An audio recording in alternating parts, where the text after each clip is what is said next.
Bonjour, bienvenue à la séquence pitch de solutions Habiter solidaire et merci d'être aussi nombreux, que ce soit dans la salle ou en visio. Donc je suis Cécile Droux, déléguée générale de la Fondation Vinci pour la Cité. Rapidement, la Fondation Vinci pour la Cité a pour mission de soutenir des projets associatifs au cœur des territoires, favorisant l'insertion socio-professionnelle des personnes les plus éloignées du lien social ou de la vie professionnelle, tout en favorisant l'engagement de l'ensemble des collaborateurs du groupe Vinci. Alors, les associations que nous soutenons accompagnent des personnes en situation de fragilité, voire de grande précarité, dans les territoires défavorisés. C'est le constat que nous faisons dans chaque accompagnement d'association. Pour l'ensemble de ces personnes, parler d'adaptation aux enjeux climatiques peut paraître en première lecture un peu incongru, puisque ces personnes rencontrent des problèmes de logement, de mobilité, d'accès à des repas, et les changements climatiques impactent encore plus leur vulnérabilité. Par ailleurs, les inégalités économiques se reflètent également dans les contributions à l'augmentation des températures. Donc c'est une double peine pour les publics qui sont accompagnés par les associations qui agissent en faveur de l'insertion sociale et professionnelle. Ce sont ceux qui risquent de subir le plus les conséquences du changement climatique qui y contribuent le moins. Donc c'est dans ce contexte que nous allons faire cette séquence et c'est important de se le redire. Cela ne doit cependant pas justifier l'inaction.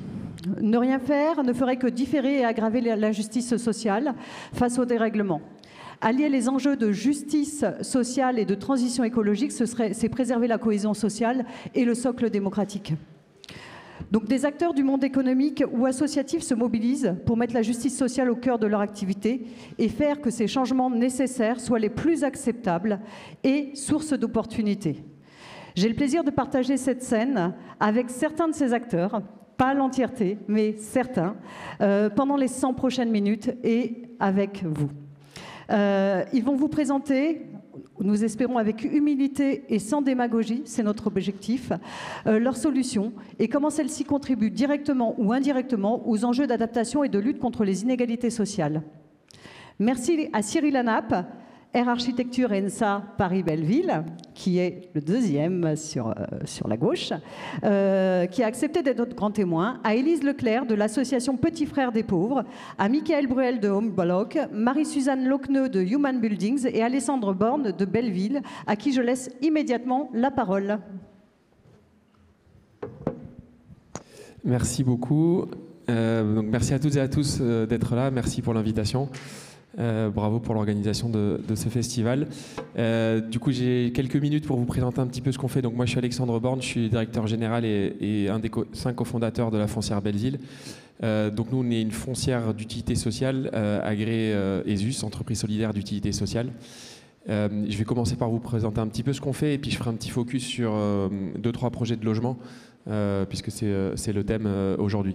Donc nous, on voit notre foncière comme un outil, comme un moyen d'utiliser l'immobilier au service d'une vision politique au sens noble, c'est-à-dire comment l'immobilier, qui est une sorte de symbole et d'une caricature d'une concentration des richesses, et généralement plutôt un média qui accroît les inégalités plutôt qu'il les réduit, comment cet outil-là peut être mis au service d'une vision écologique et sociale, sachant qu'à notre avis, c'est aussi un extrêmement bon levier pour pouvoir justement impacter tout ça.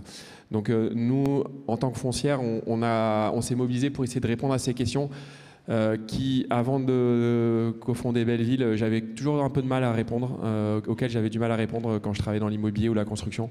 Pour qui on construit, pourquoi, est-ce qu'on est prêt de demander l'avis des gens qui sont impactés, d'en tenir compte aussi, quel est le terme de notre investissement, pourquoi on le fait, etc.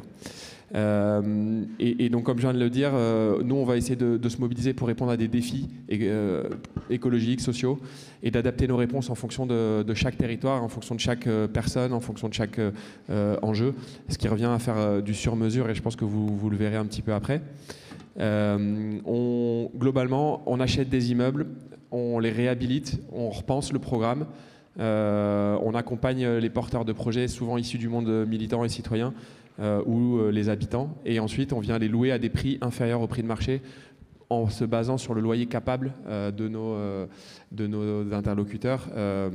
Avant, on disait le loyer le plus bas possible. Maintenant, on essaie plutôt de parler de loyer capable, parce que certains peuvent payer un peu plus, d'autres un peu moins. Et c'est vraiment de ça dont il s'agit. Voilà, donc on fait aussi bien du logement, de l'activité, du commerce, on intervient sur des tiers-lieux. Donc ça, c'est vraiment une façon aussi pour nous de porter une vision sur la ville et d'essayer de sortir de ce cloisonnement que l'immobilier connaît et qui se retrouve jusque dans la façon dont on conçoit nos immeubles.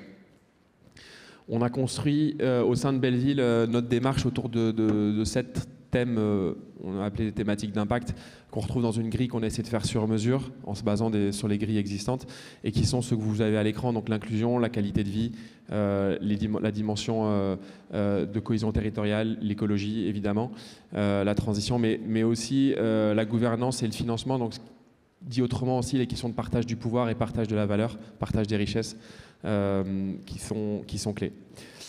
Voilà quelques projets qu'on porte aujourd'hui, environ 25 projets qui sont portés par nos équipes. On est une trentaine de personnes. Ces projets ils sont répartis principalement autour de 3 agences en Occitanie, en Île-de-France et sur le pourtour méditerranéen. Et pour vous donner un exemple, voilà, sur ces 25 projets, ça représente 125 millions d'euros d'actifs, endettés bien sûr, et tenant compte de notre investissement et de celui de nos partenaires et de nos associés. Globalement, ça revient à peu près à faire 50% en zone tendue et on a appelé ça zone détendue, c'est peut-être pas le bon mot, mais on le cherche encore. En tout cas, c'est des zones dans lesquelles les enjeux sont différents. D'un côté, il faut essayer de baisser les prix à tout prix, et de l'autre côté, c'est pas une question de prix, c'est une question plutôt de dynamique et d'investissement et de porter des investissements. C'est déjà un enjeu, vous le verrez. Et puis après, voilà, on a une répartition par thèse d'investissement. Voilà les équipes. Voilà, je vais passer sur les chiffres. Peut-être juste sur la slide précédente, les chiffres, tous nos projets sont rentables. Faut sortir de cette mauvaise idée que l'économie sociale et solidaire n'est pas rentable. Globalement, je pense que même les entrepreneurs sociaux sont soumis à des défis parfois plus grands, puisqu'on essaie de faire mieux avec moins et en louant moins cher. Donc finalement, ça reste un enjeu très fort. Donc, par contre, ce point de départ-là fait que le modèle économique est tendu, ça c'est vrai. Mais nos projets sont tous financés par des banques et co-investis par des co-investisseurs. Et chacun regarde son projet et pas celui des autres. Donc chaque projet a son propre équilibre qui fonctionne. Voilà, on s'est financé sur des quasi-fonds propres sous format obligataire. Donc aujourd'hui, on n'a pas d'investisseurs au capital, mais on a eu près de 4 millions d'euros d'investissement par des citoyens et des investisseurs avisés citoyens, personnes privées, et puis environ 8 millions par des personnes morales, institutions, Caisse des dépôts, Maïf Impact, Abeille, voilà, un fonds belge qui s'appelle Impulse. Donc on est assez content, même très content de ce mix citoyen-institutionnel engagé. Et ça nous permet de porter notre plaidoyer. Voilà quelques reconnaissances. Et puis, je vais passer assez rapidement juste cette question de la réplication. Ça, c'est un schéma de Mathieu Dardaillon qu'on a récupéré pour s'en inspirer, puisque on est à cette phase de réplication. On a fait beaucoup de laboratoires avec nos 25 premiers projets. Et aujourd'hui, on pense qu'il faut qu'on passe à une autre échelle. On en reviendra, on y reviendra. Cette question de l'échelle, elle est importante. Et donc, aujourd'hui, il faut qu'on arrive à flécher plus de capitaux vers l'immobilier social, vers l'immobilier solidaire, et les enjeux sont énormes. Donc voilà, c'est à ça qu'on essaye de travailler. Voilà, je vais passer rapidement, c'est plus pour imprimer des images pour vous et que vous voyez un petit peu la diversité des projets qui sont aussi bien du logement que de l'activité, que des tiers-lieux. Il y a du co-living, ici on est sur plutôt des territoires tendus, détendus, de la logistique, de l'immobilier pour l'économie sociale et solidaire. Voilà, du logement ici, deux focus que vous reverrez après. Et je vais juste vous... Voilà, je l'ai fait dérouler juste pour vous montrer 2 opérations. Celle-ci qui est en ville moyenne, donc à Albi. C'est une réhabilitation d'une école en centre-ville d'Albi. Et pareil, je vais plutôt dérouler les photos pour que vous voyez la complexité de ces réhabilitations avec beaucoup de réemploi, l'utilisation de matériaux biosourcés. On est ici dans la maison d'un constructeur, donc je ne vais pas Voilà, il faut rester humble, mais en tout cas, c'est des petits projets qui sont compliqués, qui ne sont pas forcément rentables. L'effet d'échelle, il n'est pas évident, mais voilà, on essaie de mettre de l'énergie sur la qualité des matériaux, sur le réemploi, sur l'esthétique architecturale, sur la qualité des logements. Et donc, pour nous, on y reviendra sur la nécessité pour pouvoir lutter contre l'étalement urbain, pour pouvoir travailler sur la vacance commerciale dans ces villes qui aussi ont souffert.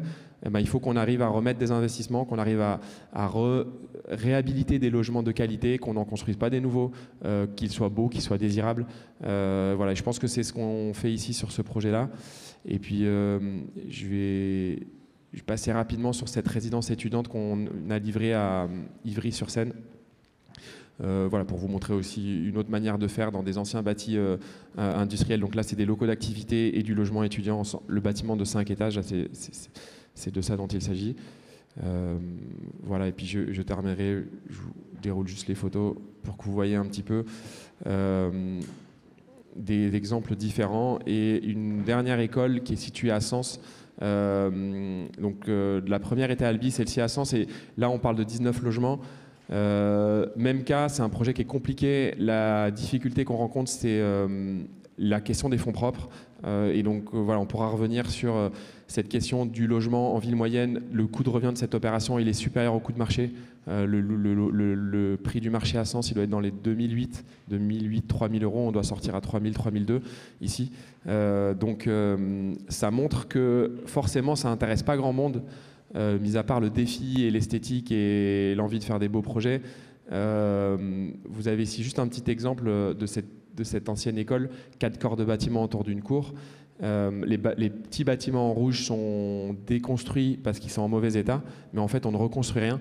Et le projet qui nous précédait, c'était une démolition totale avec une création de sous-sol. On rasait la cour, on enlevait toutes les surfaces végétales, on n'avait plus d'infiltration d'eau dans les sols, on construisait du neuf sur 2-3 niveaux. Donc pour vous dire, aujourd'hui nous on est plutôt avec des architectes d'Alain et Bourgoin sur une conservation totale du bâti existant et dans l'esprit du premier projet que vous avez vu, plutôt une réutilisation de matériaux locaux, de matériaux biosourcés, de réemploi, conservation de toute la cour. Voilà, donc mon point sur tout ça, c'est vraiment de se dire que bah oui, ça va coûter plus cher, il ne faut pas se leurrer, c'est pas simple. Il va falloir qu'on y mette de l'énergie, mais si on ne fait pas ça, ben on fait quoi? On démolit, on construit avec des matériaux à mon sens de mauvaise qualité, et donc en fait je pense que le défi et mon propos, c'est qu'il faut qu'on accepte de considérer que la mission, il faut vraiment revoir les fondements de notre manière de faire et pas juste y aller en superficie et accepter qu'on va devoir investir plus parce que ça coûte. Faire de la qualité, ça coûte, et donc il va falloir investir plus avec une vision plus long terme. Et ça, c'est ce qu'on essaye de porter. Voilà. J'espère que j'ai pas été trop long. Tu as été parfait, Alexandre. Tu as respecté le timing. Avec toutes les photos, je craignais que ça déborde un petit peu. On va poursuivre avec le prochain intervenant qui est Michael, tu as parlé de process de construction. Il y a un peu de ça aussi dans le projet HomeBlock, mais pas que. Donc, Michael, je te laisse présenter ce beau projet. Pour bien comprendre, alors je n'ai pas commencé à comprendre comment tu appuies sur le bouton, donc c'est très bien, c'est ça. Ah ben voilà.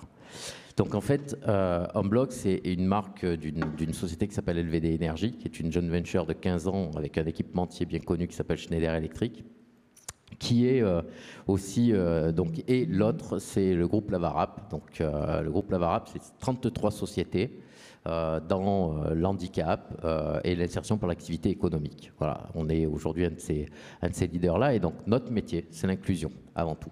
Et ces 33 sociétés sont des outils d'inclusion, avec chacun leur particularisme.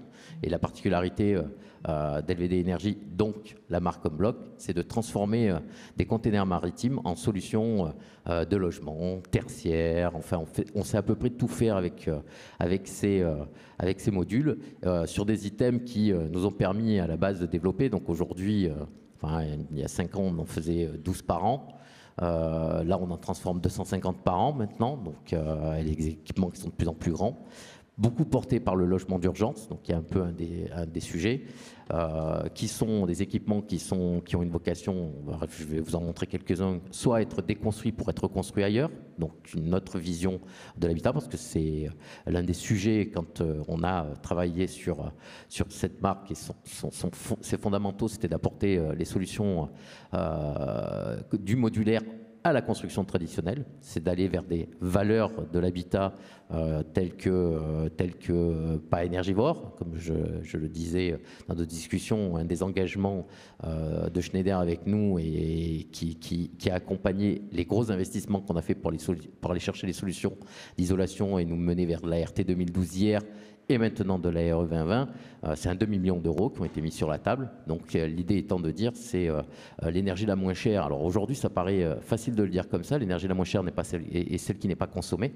Mais il y a plus d'une dizaine d'années quand Schneider et le groupe Lavarab font ce choix-là, et ben c'était un peu moins évident. Voilà, donc ça a été un gros programme avec le commissariat d'études atomiques Cadarache parce que les susceptibilités du CSTB étaient pas simples. Donc on a fait 4 ans de relevés et de recherche pour régler un certain nombre de points techniques comme point de rosée, CTRT 2012, pour aller donc proposer une solution qui est capable d'être développée à moindre coût, d'être développé en livraison rapide, puisqu'on est sur les principes de la construction hors site. Donc pendant que les VRD se font d'un côté, de l'autre côté, on construit le bâtiment, parce que c'est quand même un des enjeux fondamentaux du groupe Lavarab. On parle souvent, nous, d'écologie humaine, mais aussi cependant d'écologie environnementale, insertion et tout ça, qui sont des taglines sur lesquels on travaille en permanence.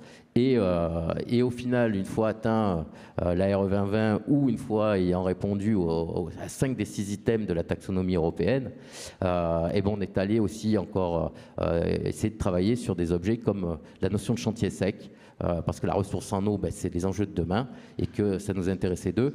Et puis parce que, en bon méridional que je suis, même si l'accent, on le perd un peu de temps en temps quand on monte à la capitale, parce que sinon on n'est pas crédible, en bon Marseillais que je suis, j'habite surtout le Haut-Var. Et il y a 2 ans, on a connu des sécheresses hors normes dans le Verdon. Et c'est vrai que cette notion, ça a beaucoup percuté beaucoup de gens chez nous, puisque tout le Verdon, c'est 7 barrages, donc une problématique de gestion de la production électrique chez nous. Et puis c'est surtout toute l'eau de la capitale régionale qui est de Marseille, donc la Seine et Belle Eau descendait du Verdon. Donc ça, ce sont les items qui nous ont poussés. Pour vous donner un ordre d'idée, un certain nombre donc de réalisations, là les images que j'ai prises, puisque aujourd'hui, au-delà du logement, on est devenu un spécialiste du logement, on répond à toutes les normes. Voilà, on n'a aucun sujet, tous nos bâtiments passent en bureau de contrôle, on répond à la totalité des normes et c'était bien aussi l'enjeu. Les bâtiments sont climatisés, parce une des questions qui nous habitent était aussi de dire, on est Marseillais, comme je vous dis, impacté il y a quelques années par la rue d'Aubagne, la malconstruction avec des effondrements, des morts, tout ça. Donc, c'est pas parce qu'on est pauvre qu'on est obligé de vivre dans des choses qui sont inconfortables. Donc, dans notre recherche de modèles de fabrication pré-industrialisés, il y avait aussi cette volonté de répondre aux normes, d'aller chercher un habitat qualitatif, même pour des gens qui aujourd'hui sont dans des situations très complexes. Là, ce que vous voyez à l'image, c'est un premier coup de pioche le 15 septembre. Le 15 décembre, au sens propre du terme, on sortait ces dames de la rue, parce que c'est un centre d'hébergement pour femmes et mères SDF. Voilà. Donc on allait faire les maraudes avec l'armée du salut allait faire les maraudes pour aller sortir ces dames de la rue. Et c'est le genre d'équipement où là on est sur un modèle terrain municipal non attribué dans le cadre d'un projet pour le moment. Donc la mairie nous le met à disposition sur un temps. Voilà. Alors là on est parti pour 5 ans, peut-être ça durera plus. Donc on fait un permis précaire, tout est validé, on y dépose l'équipement, tout est entièrement démontable. Ce qui veut dire que dans 5 ans, il sera peut-être ailleurs. Et d'ailleurs, je vais vous montrer notre équipement qui est dans ce cas-là. Mais c'est aussi ce que nous permet de faire ce type de construction-là, où on sait poser, démonter, réagencer, transporter. Et quand on a fait, il y a 5 ans maintenant, le premier hôtel éphémère, je m'enorgueillais tout à l'heure autour de la table en disant j'ai volé ça à Accor à l'époque, on fait sur le Grand Prix de France de Formule 1, on fait un hôtel éphémère en container maritime, 30 chambres déposées en 2 jours. donc récupérés après en moins d'une journée, sur des containers qui ont, pas sur cet équipement-là, mais sur un autre, été après reloués pour d'autres aspirations, et ainsi de suite, puisque quand on décide de faire du container, l'histoire de l'entreprise fait qu'on est issu des chantiers navals de la Ciotat qui tombent en désuétude, et un certain nombre de chaudronniers se retrouvent à la rue, et notre métier étant l'activité par l'insertion par l'activité économique, on commence à trouver des débouchés sur un certain nombre de choses avec ces chaudronniers qui commencent à découper des containers il y a 15 ans sur le tarmac de l'atelier, et d'où suivent ces sujets. Donc le container est une matière qui est faite pour balader. Donc voilà, aujourd'hui, un module entièrement équipé, sorti de l'usine, il fait 3,5 tonnes. Il peut bouger dans tous les sens. Et il y a des fois où on est passé sur des Porsche avec des doubles... Enfin, ça peut être très, très amusant à voir d'ailleurs en déploiement, puisque un tel équipement, comme vous le voyez là, il a été déployé en 3 jours. Voilà.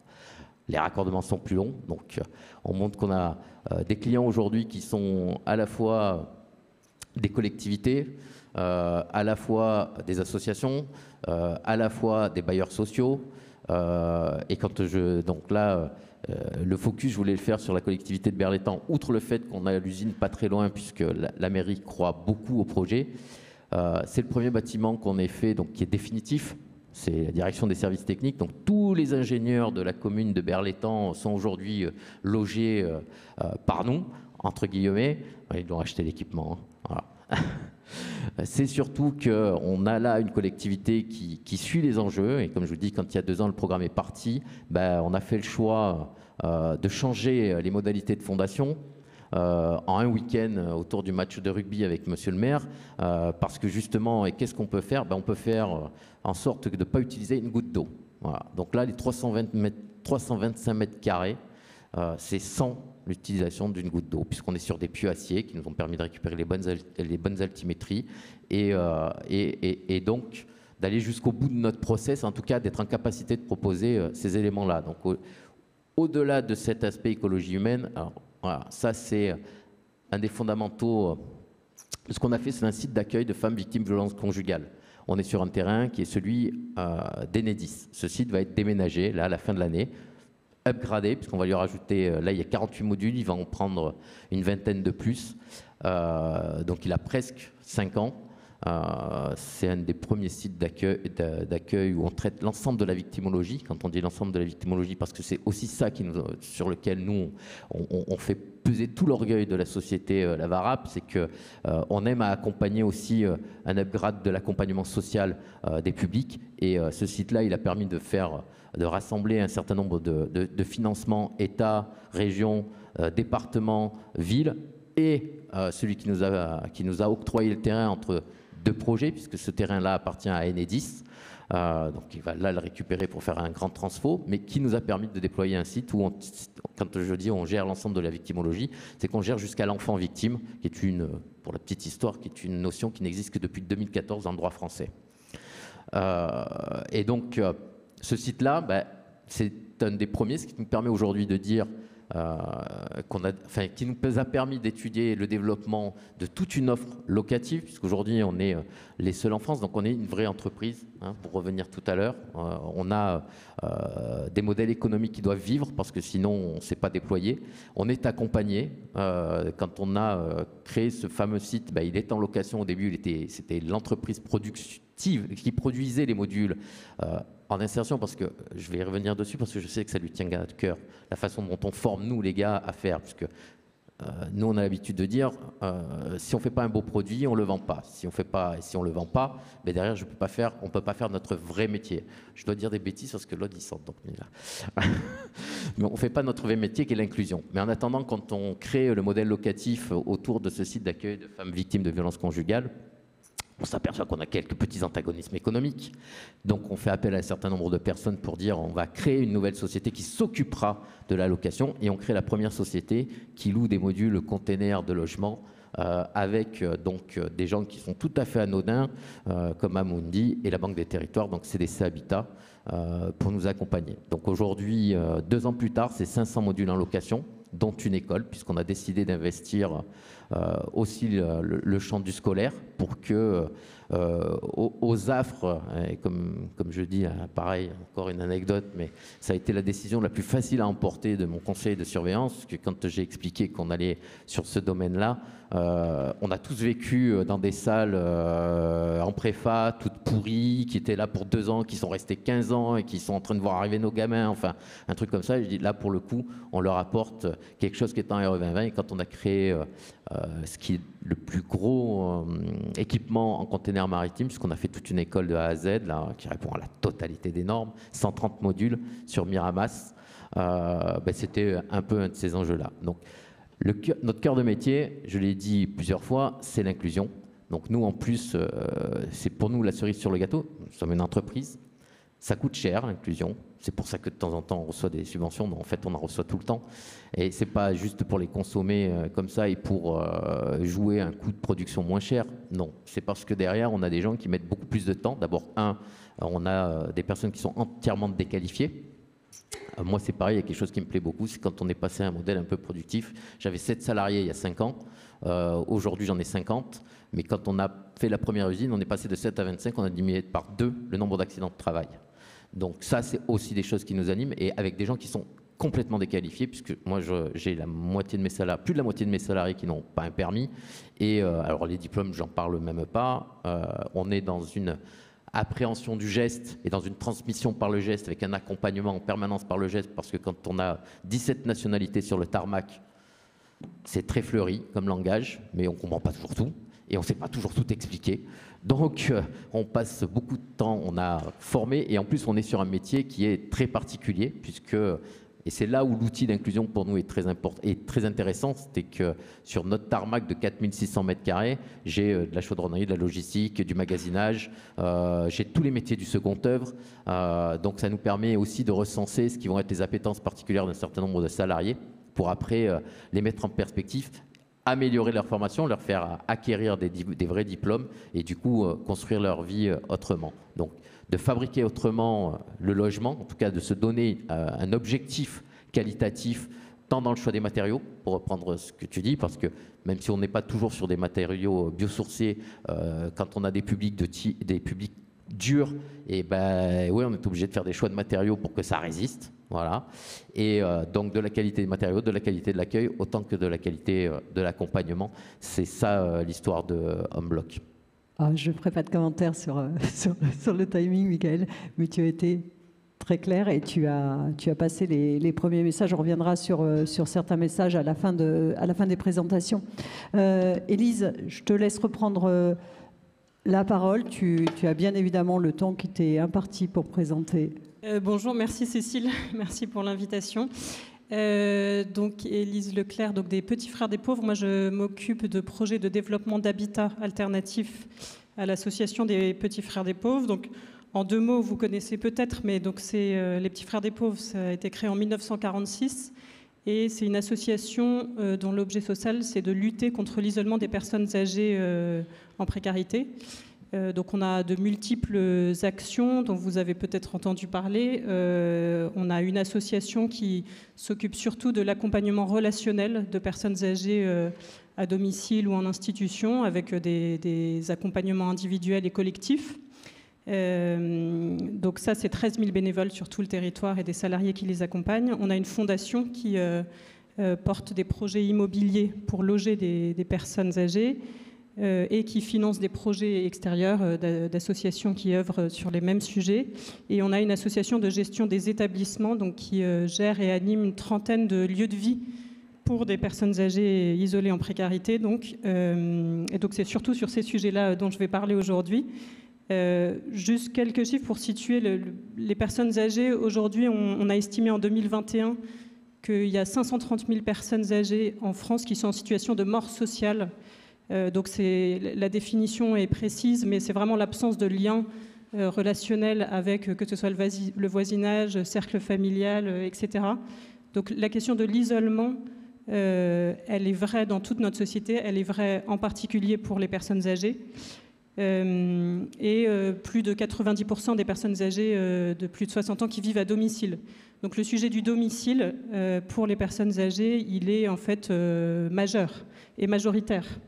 On parle beaucoup des EHPAD ou des institutions, mais la question de vieillir à domicile, en fait, elle est principale.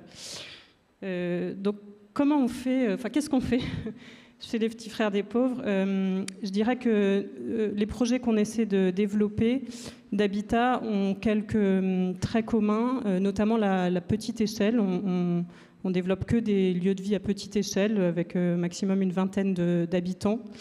Et je vais vous parler plus particulièrement, pour être un peu plus concret, des projets d'habitat inclusif qu'on développe aujourd'hui, qui est l'une de ces formes et qui fait partie des politiques publiques soutenues actuellement. Donc l'habitat inclusif, qu'est-ce que c'est? C'est des habitants, des personnes âgées ou en situation de handicap, qui font le choix libre de vivre dans un lieu avec des parties privatives, des parties communes, et de construire ensemble ce qu'on appelle un projet de vie sociale et partagée. C'est donc du logement ordinaire pour des personnes. C'est une solution de maintien à domicile, si vous voulez. Ce n'est pas un déménagement vers l'EHPAD ou autre. On peut rester dans son logement ou aller dans un autre logement, mais ça reste du domicile. Si on a besoin d'aide pour la toilette, etc., on fait appel à un service de droit commun à proximité. On utilise les commerces du quartier, etc. En quoi ça répond aux enjeux climatiques et sociaux? Je pense que les crises qu'on traverse aujourd'hui sont des crises systémiques et ces formes de réponse sont une approche systémique. C'est-à-dire que ces projets d'habitat inclusif ne sont pas autoportants, ils n'arrivent pas avec tout service inclus quelque part. En fait, ils s'inscrivent dans un territoire, ils dépendent des réseaux en place, ils encouragent les initiatives locales, etc. Et je dirais presque, je vais oser le dire, mais que c'est des modèles qui s'inspirent un peu du vivant. Il y a une forme organique un peu. La nature ne crée pas des monocultures. Et de même, ne rassemblons pas toutes les personnes vulnérables dans des lieux sans aucune mixité où on les rend invisibles. C'est un peu ça la philosophie aussi de l'habitat inclusif qu'on essaie de porter.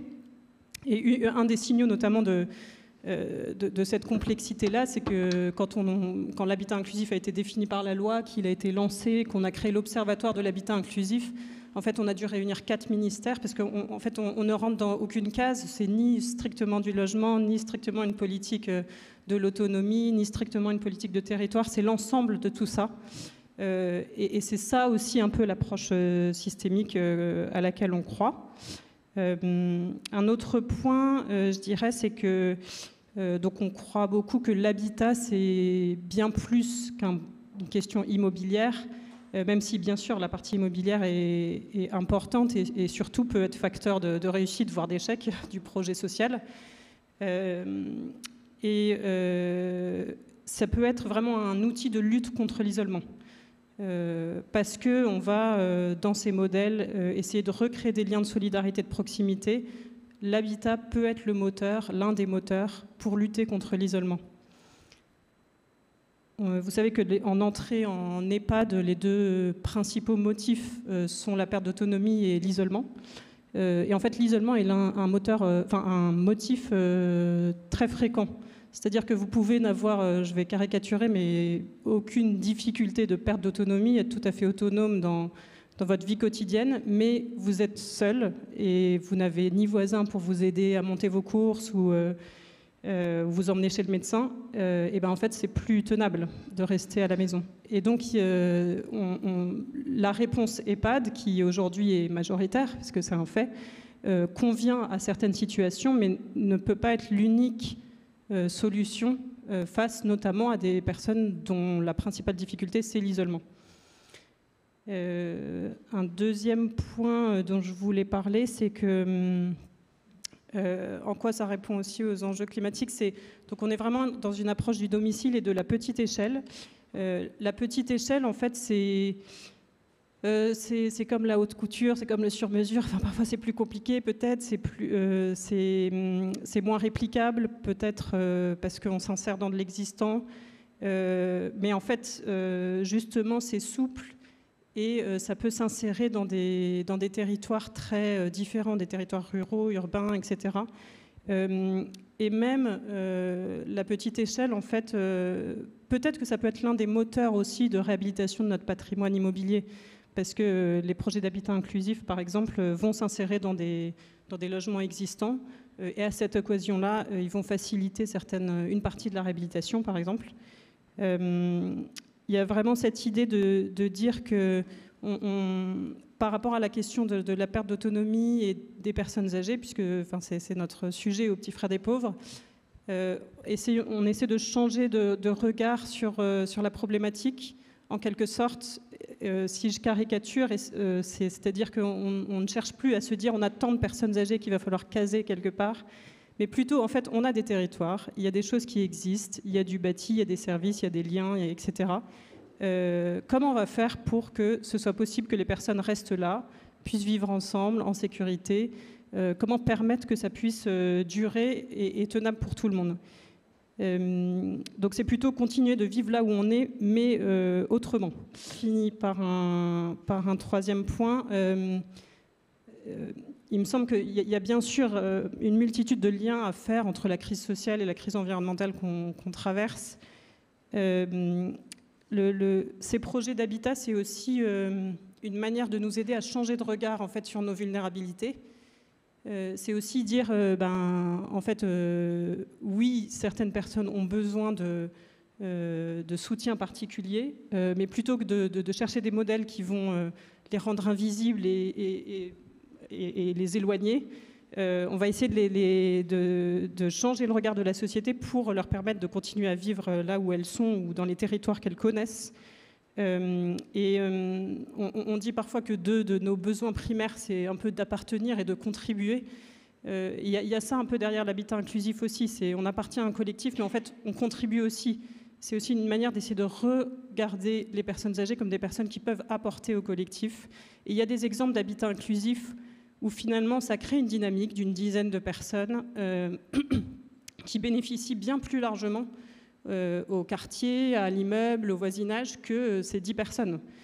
Parce que du coup, les personnes commencent à se connaître, elles font des choses ensemble, elles proposent des choses à leurs voisins, elles permettent à certains de donner des coups de main. Parfois on a envie de donner un coup de main, mais on ne sait pas comment faire.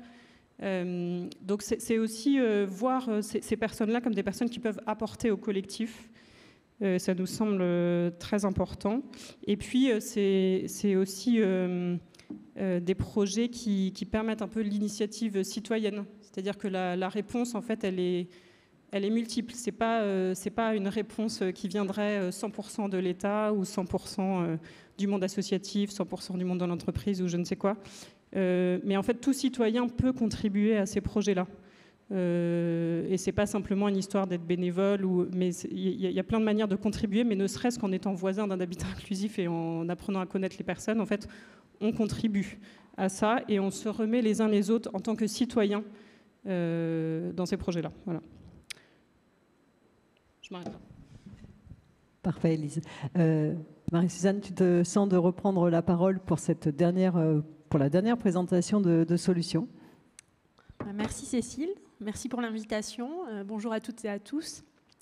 Donc, je me présente, Marie-Suzanne Lequeneux. Je suis membre du board de Human Building, une société qui a été créée en 2019, qui a eu la chance d'être incubée au sein de Léonard. Et on va vous dire un petit peu là où on en est aujourd'hui.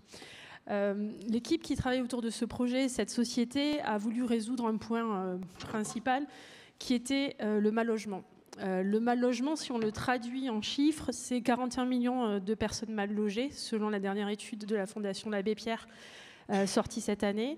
C'est aussi 18,5% du parc locatif considéré comme une passoire énergétique. Donc ça, c'est l'ADEME qui va venir vous nourrir et alimenter toute cette démarche autour justement de l'aspect environnemental autour du logement. Mais c'est aussi, en parallèle de ça, 70% de locataires qui souhaitent accéder à la propriété ou qui souhaitent voir l'immobilier comme un de leurs investissements sur le long terme. Donc une fois qu'on a pris ces trois chiffres, Human Building a souhaité travailler autour de ces thématiques et redonner à l'habitat à la fois ses qualités humaines et ses qualités environnementales. On a choisi des produits spécifiques, on a réfléchi et mis en place certains prototypes que je vous présenterai tout à l'heure et des projets beaucoup plus aboutis. ce qui nous a permis de refaire le constat de ce qu'on évoquait tout à l'heure et de ce qu'Alexandre évoquait, c'est qu'on peut développer un projet à caractère solidaire tout en ayant des logiques de rentabilité pour pouvoir pérenniser le modèle et pour pouvoir s'assurer de l'essaimage et de dupliquer ce modèle sur différentes typologies de territoires. Donc la proposition de valeur du Human Building, c'est concevoir, construire, amener à la location des habitats partagés, responsables et solidaires. Donc on va rentrer un peu plus dans le détail. 1, 2, 3. Voilà. Donc depuis 2019, concrètement, c'est 9 résidences qui ont été développées. C'est 63 locataires qui sont actuellement dans ces résidences d'habitat partagé. Les choix que l'on a fait pour répondre aux problématiques environnementales, c'est de prendre 50% des matériaux utilisés, c'est des matériaux venant de réemploi, c'est avoir la capacité de pouvoir réfléchir quand on prend un bâti, qu'est-ce qu'on peut conserver dans le bâti, qu'est-ce qu'on peut réutiliser. Donc tout un travail d'ingénierie, de process, c'est en effet un sujet de sur-mesure, c'est comment aller trouver le bon produit au bon endroit pour le bon usage. C'est un travail qui, au-delà de l'aspect de conception et de réalisation, de réflexion pour savoir à qui va s'adresser et qui est-ce qui va venir vivre dans ces habitats participatifs. Et dans les fondements du Human Building, on a fait le choix que 50% de nos locataires soient des locataires non éligibles aux critères locatifs classiques. Donc, qui ne correspondent pas aux critères de location, ce qui nous permet de pouvoir accueillir des intermittents du spectacle, des entrepreneurs, des personnes en CDD, des étudiants, des gens qui sont quelque part éloignés du logement, non pas parce que les autres propriétaires ne veulent pas, mais juste parce que les autres propriétaires ont tellement de dossiers qu'ils vont aller choisir quelque part les personnes qui vont être en haut de la pile, qui vont leur sécuriser leur rentabilité, qui vont leur sécuriser leur rendement. Mais ce qui est intéressant dans ce choix que l'on a fait, c'est qu'aujourd'hui, on a peut-être 50% des locataires qui ne correspondent pas aux critères, mais on a eu 0 impayé. Donc en fait, aujourd'hui, la corrélation qui est faite par une vision financière de l'immobilier, qui est de corréler critères de sélection avec impayé, n'est pas forcément réelle. Ok, nous sommes sur 63 locataires, mais on espère qu'en faisant grandir le réseau Human Building, on pourra continuer à garder cette métrique. Et c'est aussi dans notre rôle de pouvoir accompagner au mieux les locataires et de sécuriser les investisseurs, car aujourd'hui, ce sont principalement des investisseurs particuliers qui portent ces projets. Donc ce qu'on a voulu faire, c'est offrir plus de logements de qualité, moins énergivores, donc avec un impact carbone sur la phase de construction réduite, et aussi sur une phase d'exploitation ou de vie moins impactante, et améliorer la qualité de vie. Donc la qualité de vie, comment ça se traduit ? Ça se traduit par proposer en fait des résidences dans lesquelles chaque appartement va être meublé. Donc on va être sur des logements qui vont être prêts à vivre, des logements individualisés. Donc chaque personne va avoir sa salle de bain, sa cuisine. Il va pouvoir s'approprier et décorer le logement selon ses propres souhaits. Mais en même temps, on va lui proposer des espaces qu'on va dire mutualisés, mais des espaces qui vont être à la fois fonctionnels ou à la fois, entre guillemets, émotionnels. Donc, en espace fonctionnel, on peut très bien, en fonction des espaces, créer des laveries, créer, par exemple, des ateliers bricolage, une droguerie, tout ce qui permet, quelque part, de ne pas avoir aux personnes à investir sur une machine à laver, investir sur du matériel de bricolage, et qui va permettre aussi de créer du lien, de pouvoir créer une entraide entre les personnes. Parce que ce que l'on vit aujourd'hui dans l'habitat résidentiel classique, c'est qu'on peut avoir de très beaux produits immobiliers adaptés à la manière de vivre, mais sur lequel le lien social va manquer. Et dans ces résidences, en effet, on peut avoir toute typologie d'âge. On peut très bien retrouver des personnes seniors comme des personnes étudiantes. Donc la notion aussi de diversité des locataires va apporter de la richesse au projet. Donc, si on revient aux aspects plus conception, donc je revenais sur l'appartement meublé, des espaces fonctionnels, des terrasses et des jardins. Ça a été une demande des locataires, mais aussi des propriétaires, de toujours avoir ces espaces verts. C'est un petit peu le post-Covid qui a accéléré cette demande et cette tendance. Des lieux de vie communs, donc ça peut être un salon, ça peut être une chambre d'amis partagée. Une cuisine équipée, alors ça va dépendre des projets et ça va dépendre aussi de la volonté de chaque investisseur dans son projet.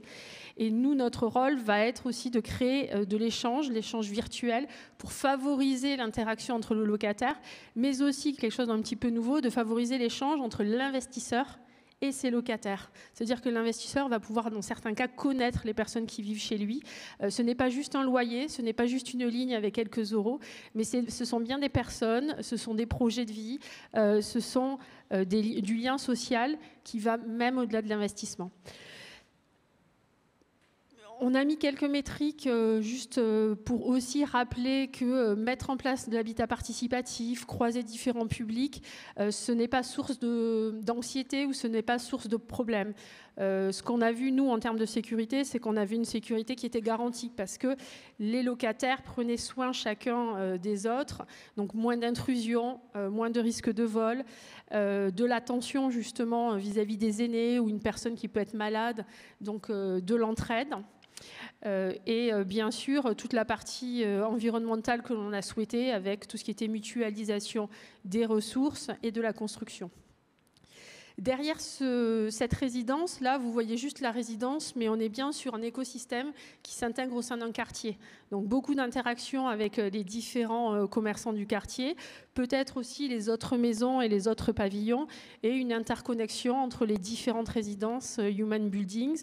Aujourd'hui, elles sont plutôt basées dans l'Est parisien. Donc sur ces 9 résidences, on a des résidences qui sont basées à Pantin, Romainville, Noisy-le-Grand, qui vont de 70 mètres carrés jusqu'à 450 mètres carrés. Et notre projet pourra aller jusqu'à 1500 mètres carrés. C'est la taille maximum d'une résidence Human Building que l'on peut développer. Dans notre projet, ce qui est intéressant, c'est qu'au-delà des métriques de chiffre d'affaires, de volume d'investissement, nous, ce qu'on a voulu surtout mettre au cœur du projet, c'est les métriques qualitatives. Donc, c'est quels témoignages et quels sont les retours des différentes parties prenantes, qu'elles soient investisseurs, propriétaires, qu'elles soient membres résidents, que ce soit les parents des résidents parfois. Donc, ce que l'on aime aujourd'hui, c'est créer une interaction et capter un maximum d'informations avec eux pour mieux comprendre leurs besoins et pour faire évoluer notre projet et notre produit tout au long de son cycle de vie. Donc là, on vous a mis quelques exemples. On se retrouve avec la mère d'un résident qui a voulu nous témoigner le côté positif du projet, sachant qu'en fait, elle vivait dans le sud de l'Île-de-France, dans l'Essonne. Son fils devait aller faire la fac de médecine à Saint-Denis. Il lui fallait de la proximité par rapport au lieu où il faisait ses études. Et elle a été ravie de savoir où est-ce qu'il allait être logé, avec qui il allait être logé, qu'elle avait la capacité de pouvoir interagir aussi avec les voisins. Et donc, c'est des choses où on va au-delà juste d'une offre de logement. On vient avec une offre et un lien entre les différentes personnes. Donc notre ambition aujourd'hui, c'est de passer de 9 à 30 résidences, de favoriser, de continuer à développer le lien social entre nos résidents, d'adresser les besoins de nos résidents, parce que certains d'entre eux souhaiteraient eux aussi pouvoir investir dans l'immobilier, de pouvoir accompagner les investisseurs qui nous demandent de nouveaux projets. Donc on a pour volonté justement de créer un fonds spécifique pour accompagner le développement d'Human Building qui permettrait à chacun de pouvoir investir dans un immobilier solidaire avec une démarche environnementale forte et à partir de quelques centaines d'euros, ce qui peut faire la différence par rapport aux autres projets qui sont aujourd'hui disponibles sur le marché. Voilà, je vous remercie et puis je vais pouvoir passer la parole aux grands témoins. Super Marie-Suzanne. Donc merci beaucoup. Avant de revenir sur la portée et l'avenir de ces solutions et notamment de toute cette logique de nouvelle ère peut-être de consommation, alors face à des constats certes de réalité qu'on va devoir prendre en considération pour s'adapter. Je voulais laisser la parole en effet à Cyril en tant que grand témoin pour nous faire part de ses réactions. Est-ce que toutes ces solutions qui sont assez diverses, mais avec beaucoup de liens finalement, entrent dans la ville accueillante qu'on pourrait imaginer de demain, et puis te laisser te présenter. Oui, merci. C'est un bien grand titre. Je me sens un peu un peu bizarre, mais bon, c'est pas grave.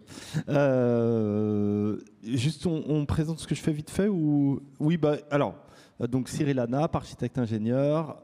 Je suis à la fois praticien, enseignant, et je m'occupe aussi d'une association, parce qu'il y a une chose assez particulière que je fais dans mon enseignement. On fait de la pédagogie, recherche, action. Donc, avec mes étudiants, on travaille sur des sites réels de personnes en grande précarité et avec des associations qui sont implantées dans les territoires. Je pense à Yes We Camp ou à Just à Marseille, par exemple. Mais ça peut être parfois Médecins sans frontières ou d'autres. Et si on peut passer à l'image suivante. Et donc... ah oui, non, alors attendez. On peut revenir en arrière après. Ouais, ça c'est ce qu'on fait avec les étudiants. Donc, vous voyez, là à gauche, c'était à Marseille, c'était dans un bidonville. C'est une salle d'eau qui a été construite et donc qui a été vraiment mise au point avec les habitants. En haut à droite, ce sont des sanitaires en région parisienne, pareil dans un bidonville. Et en bas à droite, c'est dans un centre d'hébergement d'urgence géré par Habitat Humanisme. Ils ont récupéré un ancien monastère très austère, c'est le cas de le dire, et il n'y avait aucun lieu de réunion. Et donc, avec les étudiants, on a travaillé avec les habitants pour construire ça. Alors, à chaque fois, c'est financé par des financements participatifs. Il y a la fondation Somfy, notamment, qui a un truc qui s'appelle les petites pierres, qui double les dons des gens. Et donc, on arrive comme ça à construire ces structures qui coûtent en général 7 000 € l'unité à peu près. Un peu moins même, 5 000 – 6 000 €. Ça dépend de l'équipement. Donc ça, c'est ce qu'on fait avec les étudiants. Et donc par ailleurs, il y a aussi une agence d'architecture. C'est un centre d'hébergement d'urgence qui avait été fait et qui existe toujours dans le bois de Boulogne, qui est fait en container en bois, fait avec Ossabois. C'est vraiment dans un des endroits les plus chers et les plus chics de Paris. C'était en 2015. Au début, ça avait été la folie. Ça avait été un peu médiatisé. Il y avait eu même des tentatives d'incendie du chantier. Il y avait eu des réunions houleuses à l'hôtel de ville du 16e arrondissement, etc., etc. Et une des choses, c'était que à l'origine, en 2015, ça devait être là pour 3 ans. Et nous, on se doutait bien dans la conception que ces choses-là, souvent, durent beaucoup plus longtemps qu'on croit. Et donc, il y avait une chose importante pour nous, c'était de concevoir ça comme un équipement qui s'inscrirait dans le temps. Et donc là, on est 8 ans après, aujourd'hui. Il est toujours là. Il y a eu récemment un petit reportage qui avait été fait sur France Culture et il est extrêmement bien accueilli. Les habitants du quartier maintenant sont très contents d'avoir ça. Et j'ai mis le petit dessin au-dessus, ça m'a amusé parce que ça faisait écho à ce que vous disiez sur Human Building, c'est-à-dire que une des particularités de ce centre d'hébergement d'urgence, c'est qu'on avait pensé des salons communs, des lieux de rencontre, des lieux où les enfants pouvaient aller jouer, qu'il y ait des espaces dédiés qui soient plus que le simple hébergement. Parce que, encore une fois, ces choses-là durent plus longtemps qu'on croit toujours et sont des véritables lieux de vie qui sont inscrits dans la cité. Les 2 livres à gauche, c'est justement des recherches qu'on a. C'est la ville accueillante, celui qui est en dessous. C'est un livre, c'était un projet de recherche en 2019 où on a réuni des urbanistes, des architectes, des anthropologues, des géographes, etc. En se disant, mais effectivement, toutes ces questions de migration, de nouvelles précarités aussi, ça a des implications sur la ville. Parfois, on mettait entre guillemets, on disait ce que les villes font aux migrants et ce que les migrants font à la ville. Et c'est ça que je trouve intéressant dans tout ce qu'on s'est dit et ce qu'on a entendu tout à l'heure, c'est que on assiste à une transformation de la ville, une transformation lourde qui est liée à des nouvelles sociabilités, à des nouvelles manières d'habiter le monde, qui sont parfois des résultats de choix qui peuvent être contraints aussi, mais qui en tout cas sont plus des événements exceptionnels. Les migrations, il y a des gens qui aimeraient qu'il n'y en ait pas, mais il va y en avoir de plus en plus. Et puis ceux qui n'aiment pas ces migrations, il faudra bien de se méfier parce que peut-être qu'un jour, ce seront eux les migrants. Mais globalement, la ville accueillante, c'était donc une pensée architecturale, urbaine et sociologique pour pouvoir inscrire ces choses dans le temps long. Certains petits points ont été marqués, justement. Certaines évolutions ont été faites. Je pense par exemple à... C'est une loi que je critique beaucoup sur certains points, mais qui a aussi des points favorables. Dans la loi Elan, par exemple, de 2018, il y a la possibilité que des bailleurs sociaux habitent des lieux qui sont temporairement vides. Et donc il y a des choses qui évoluent, qui s'inscrivent, et encore une fois, des nouveaux acteurs, comme on a ici, qui redéfinissent, réinventent cette ville qui est bien la ville d'aujourd'hui et qui est là pour durer. Voilà ce que j'avais à dire. Merci beaucoup, Cyril. Avant de commencer les débats autour de nos évolutions par rapport à la consommation et autour des modèles économiques qui peuvent apparaître, qui sont aujourd'hui encore ces solutions très minoritaires, on voit bien qu'il y a un modèle économique au niveau social, mais qui a quelques freins à lever et que pour passer à l'échelle, il faudra sans doute d'autres solutions, d'autres acteurs et peut-être des alliances. On reviendra sur toutes ces thématiques. Je souhaitais mettre en avant une énième solution, une cinquième solution, puisque nous devions être rejoints par les bureaux du cœur, Kinda Karman, mais qui ne pouvait pas puisqu'elle était en congé. Elle souhaitait qu'on avance un petit peu la séquence le matin, mais malheureusement, je pense que mes collègues de Léonard m'auraient étranglé si j'avais dû changer l'ensemble du programme. Elle m'a autorisé à parler de Bureau du Cœur avec qui nous échangeons régulièrement. Donc Bureau du Cœur, c'est une association qui est active depuis 2021 et qui vise à insérer des personnes au travers notamment de la fourniture d'une solution de logement temporaire, généralement entre 3 et 6 mois, et la moyenne est plus de 4 à 5 mois, à des personnes qui se retrouvent sans domicile. Et l'association va chercher des bureaux au sein des entreprises, partant du constat qu'il y a que ces bureaux ne sont pas utilisés, qu'ils sont utilisés à 30% du temps quand ils sont utilisés.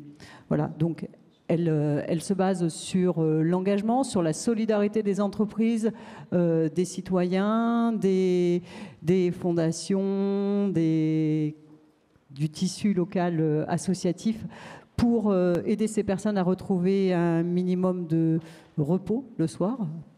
Souvent, ce sont des personnes qui sont salariées, d'ailleurs, qui se retrouvent sans logement, dans une situation temporaire, pour les aider à passer le passage, à se reposer et à retrouver confiance en eux, avec un minimum de décence dans l'accueil, puisqu'il s'agit de préserver leur intimité en leur fournissant une chambre au sein des entreprises, avec un espace pour se restaurer, des sanitaires, si possible.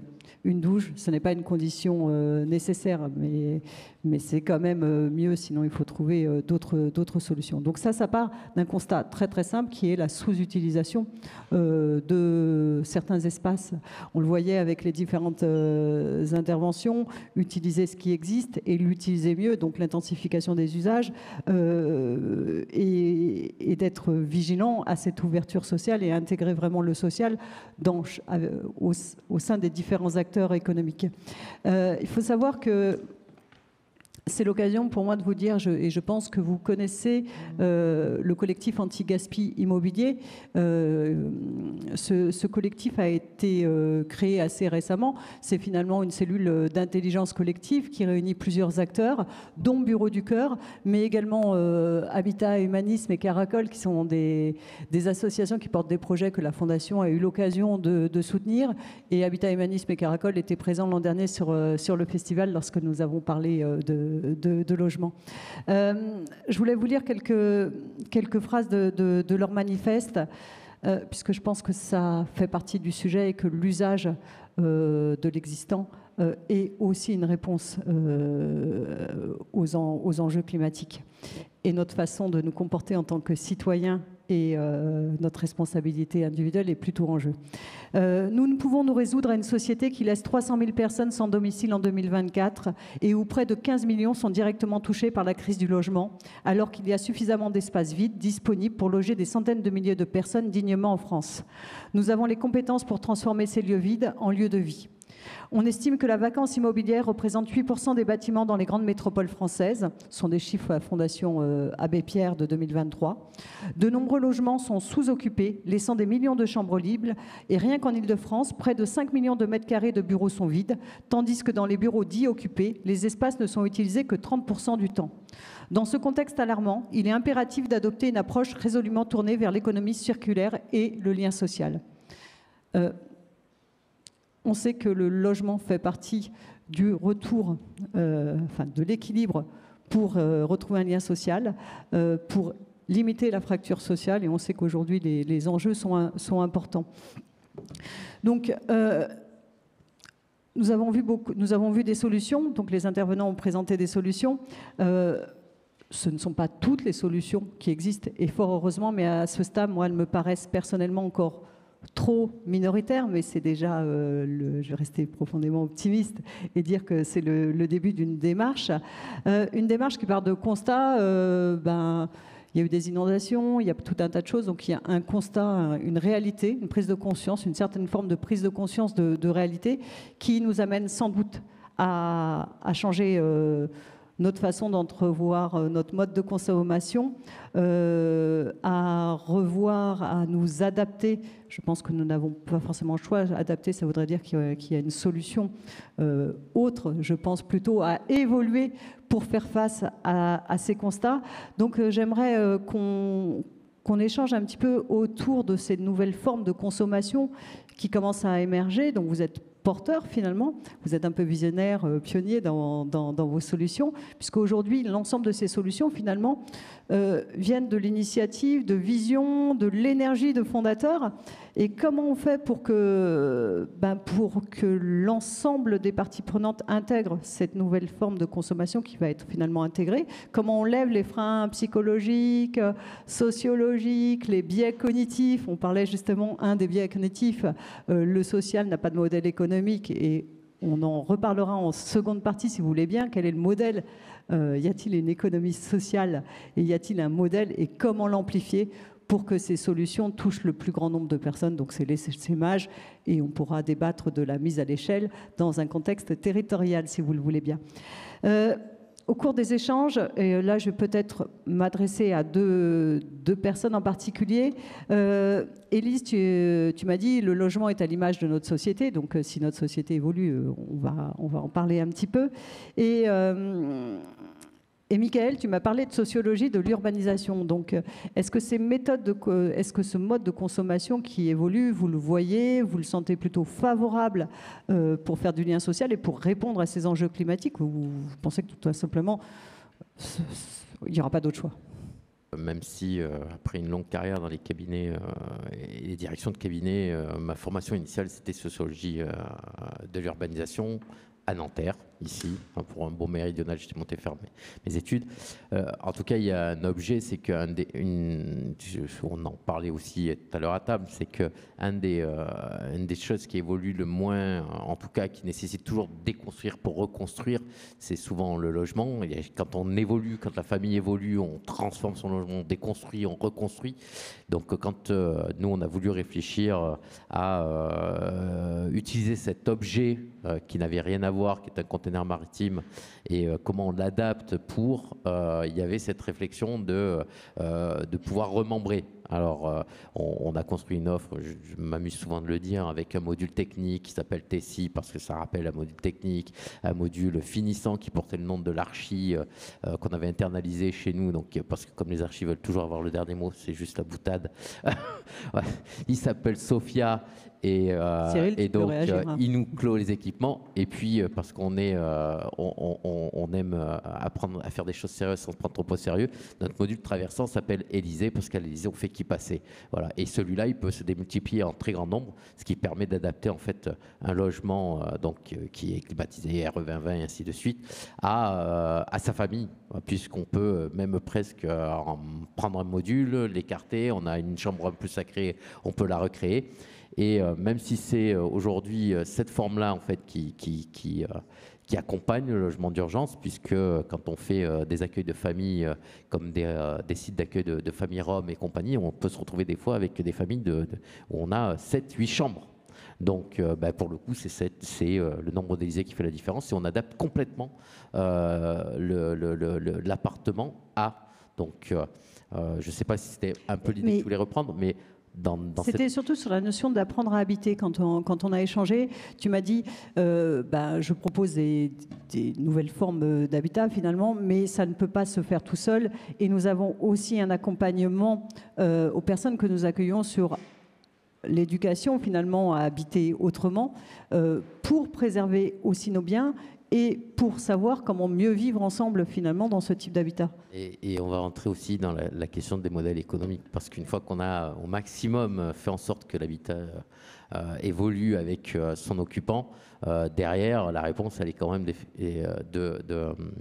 selon les familles et la nécessité de l'accueil, on est obligé de travailler sur des matériaux résistants.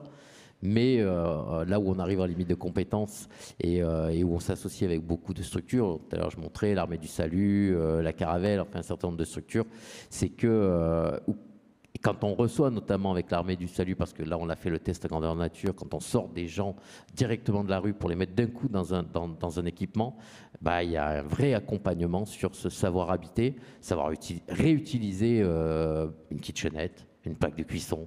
Alors la clim, je vous raconte même pas comment on est obligé d'accompagner pour appuyer sur le bon bouton, pas régler trop fort, mais y compris même dans cette notion d'écologie de façon générale, quoi. Quand on remet quelqu'un dans ce logement avec cette tendance à remettre le chauffage à fond.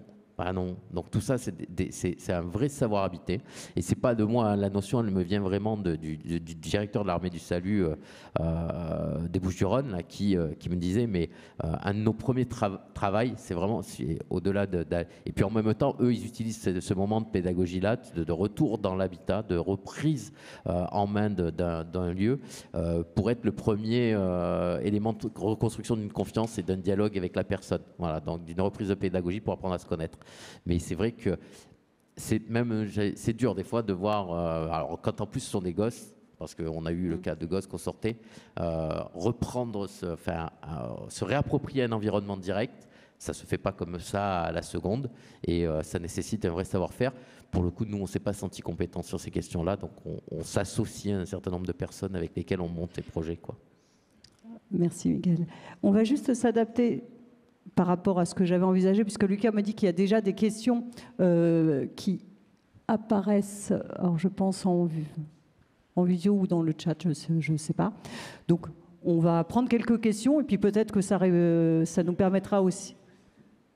Oui, je sais que j'avais posé la question. On reviendra, je n'ai pas oublié la question, Élise. Lucas me proposait de prendre quelques questions. Oui, bonjour. Merci pour le débat hyper enrichissant. Ma question s'adresse à Alexandre Borne sur. Je fais du conseil en urbanisme, je suis chez GIS Conseil, pardon, Benoît, et je travaille beaucoup sur des opérations de reconversion de friches, notamment dans des territoires ruraux où la problématique du marché est encore plus basse que l'exemple que vous citiez à Albi, je crois, où on était à 3 000 € du mètre carré.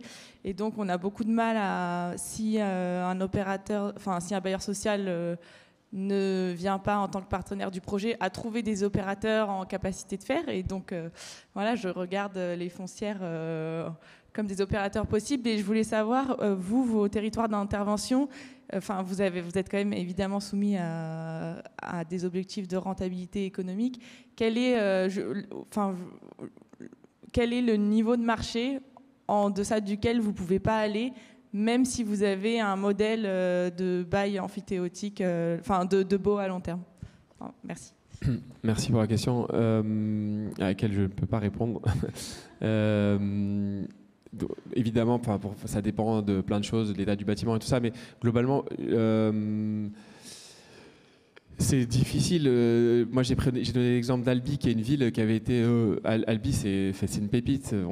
La citadelle d'Albi, elle est magnifique. Le centre-ville est magnifique. Je pense que, juste pour donner ma conviction sur ces villes-là. Alors, Albi avait été visé par le New York Times à un moment, mais ils s'en relèvent très bien. Ils ont fait un énorme boulot et c'est une ville qui va bien. On en a d'autres villes moyennes où c'est plus dur. La logique, c'est à peu près la même. En zone rurale, je ne sais pas si vous avez vu, mais en fait, on a très peu de projets en zone rurale, malgré le fait qu'on ait envie d'y aller. Donc, c'est pas pour rien, c'est que c'est plus compliqué. Donc, on peut faire le parallèle quand même. Le marché, le coût de revient d'une opération dans ces territoires-là vaut probablement plus que le marché. Donc, en fait, et en écoutant les interventions, aujourd'hui, pour moi, le marché, on dit le marché répond tout seul, s'autorégule, etc. Enfin, le marché, il ne répond pas à la précarité, il ne répond pas aux inégalités. Aujourd'hui, il en crée, ça j'en suis intimement convaincu. Et donc, malgré certaines solutions qui peuvent y répondre un peu, la majorité n'y répond pas. Donc les trous dans la raquette, c'est pas le marché qui y répond, qui les remplit. Et d'ailleurs, les associations, le monde associatif est un des mondes qui se mobilise le plus pour répondre à ça.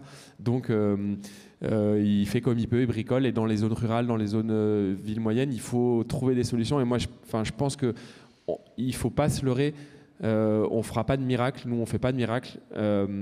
Et en fait, je fais attention quand je dis l'ESS, on a un modèle éco, on n'est pas bête, on sait faire des additions, etc.